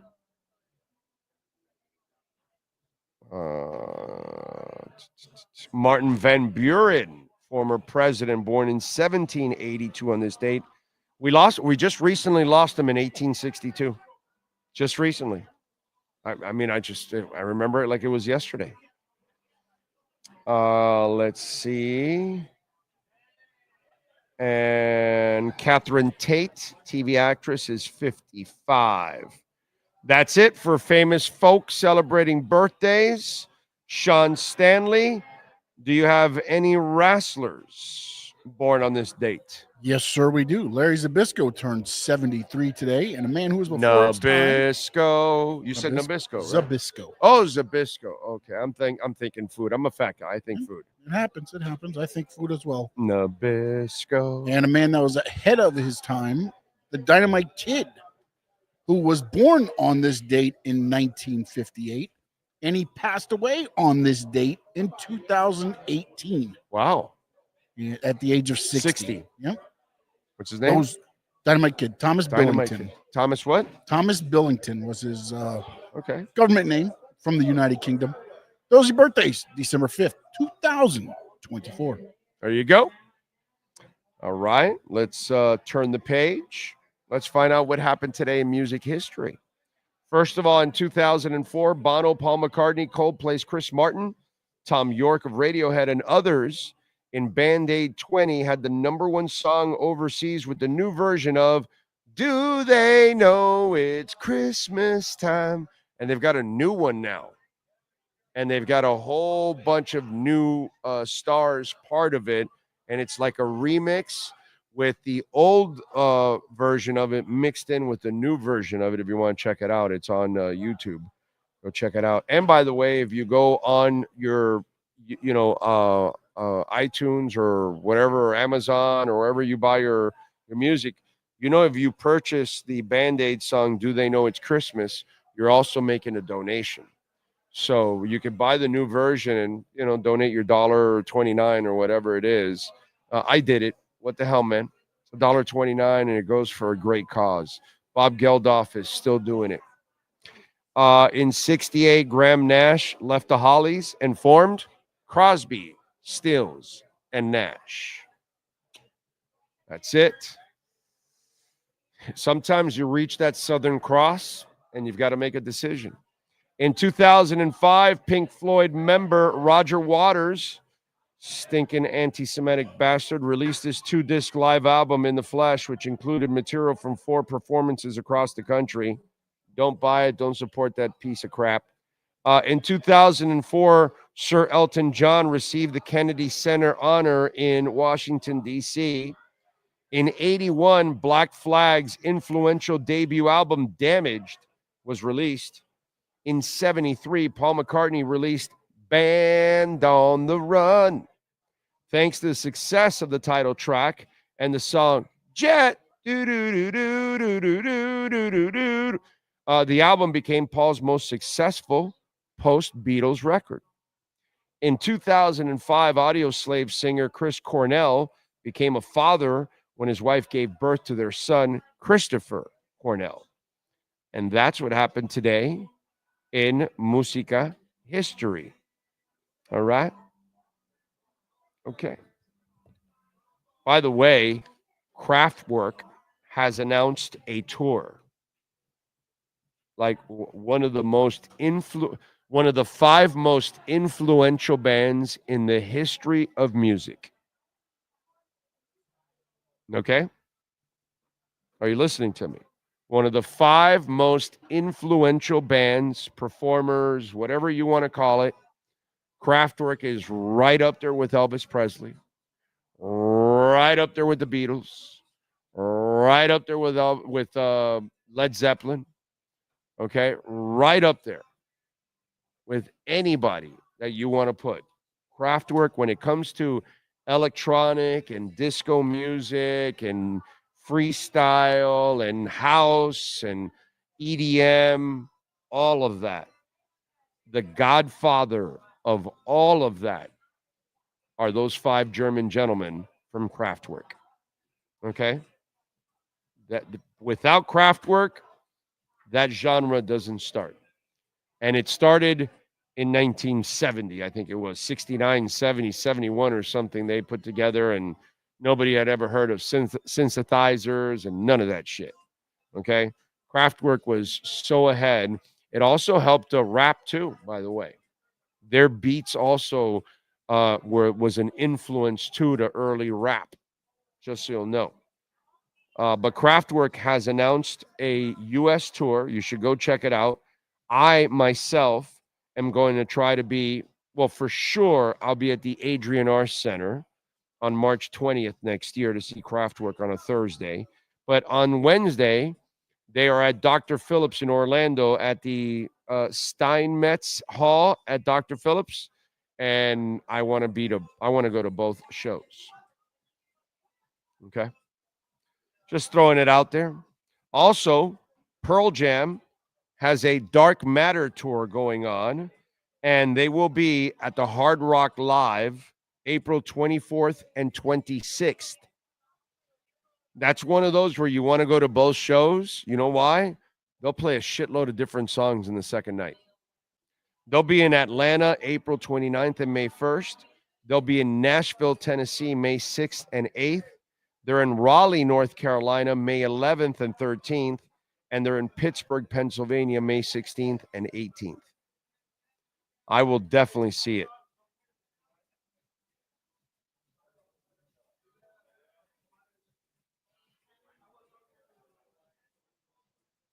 Definitely. Can't wait to see Pearl Jam. Can't wait to see Kraftwerk.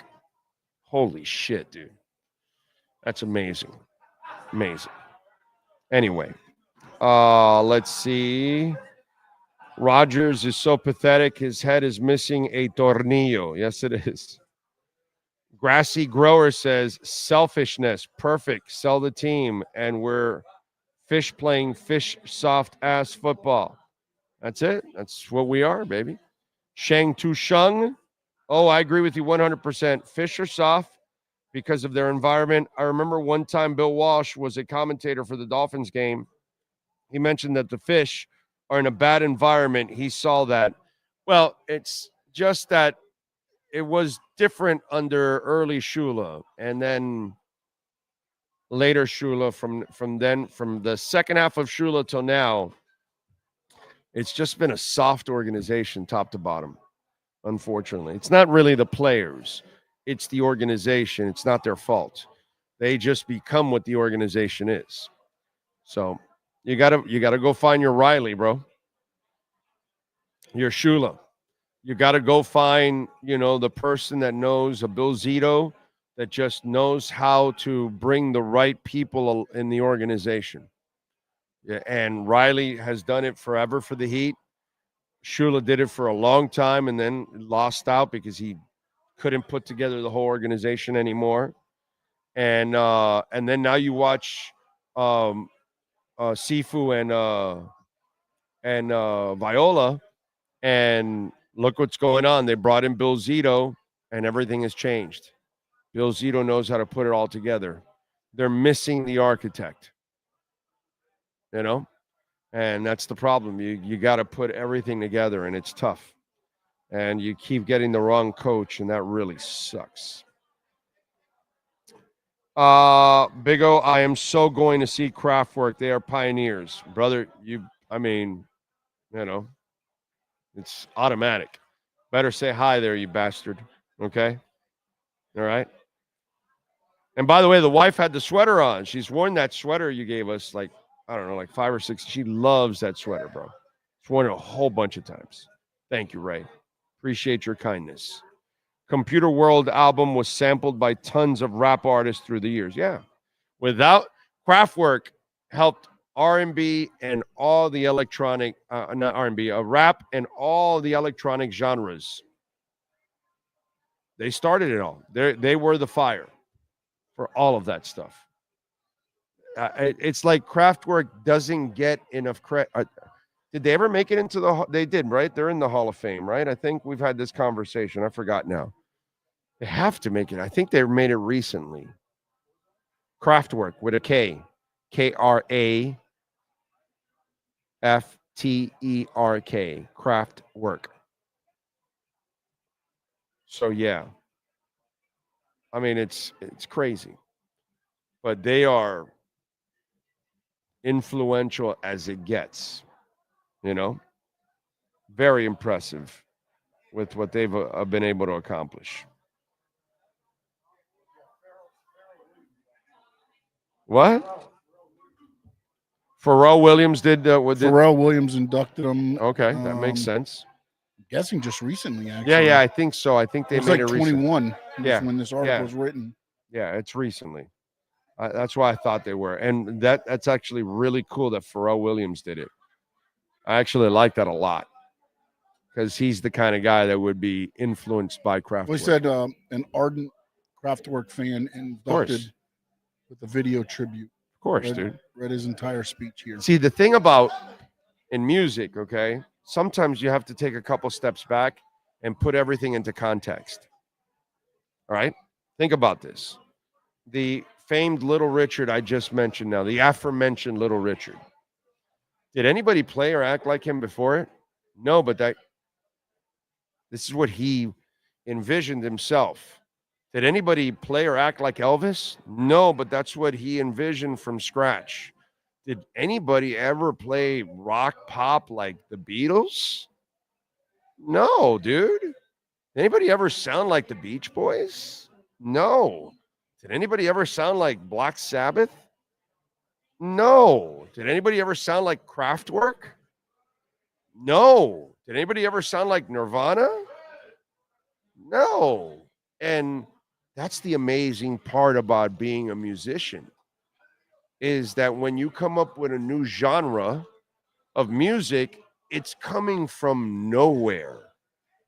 Nobody influenced the Beatles because there's nothing that sounds like it.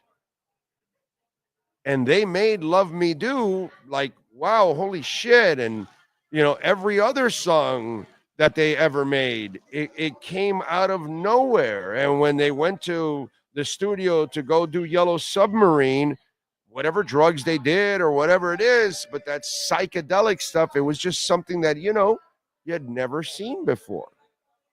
And it is an amazing thing when an artist can come out of nowhere with something that's never been done like Kraftwerk or something along those lines, like many of the others that I mentioned, and it comes from scratch.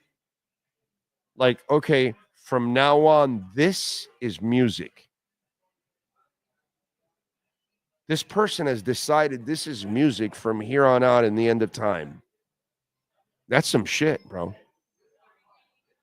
That's some shit. That's as impactful as it gets.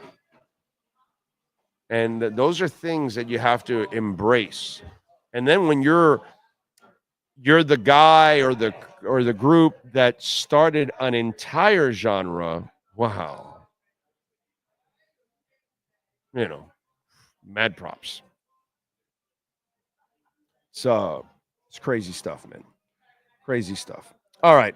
We're out of here. We thank the great Steve Calabro. We thank David Furones. We thank, of course, Sean Stanley, the man, the myth, the legend that masters this entire platform. We thank all of you that tuned in. Of course, we appreciate it. Hit the like button. Visit our amazing sponsors like the Big Cheese. By the way, holiday party platters available for pickup or delivery for your home, office. Any dish can become a party platter. You can treat your employees, your friends, parties, whatever it is, get-togethers. Call the Big Cheese, bigcheesemiami.com, 305-662-6855. Visit our amazing sponsors like Sloman's Home Shield and all the other ones. If you made a donation, thank you very much. Cash App or Venmo at Cash Big O Show. That's Cash Big O Show. Cash App or Venmo. Hit the like button. Very important to hit that like button whenever you can, whenever you're watching. Remember, if you got to walk away, just let it play. We'll see you tomorrow morning. We're in studio, 10 a.m. Same time, same place, same bat channel.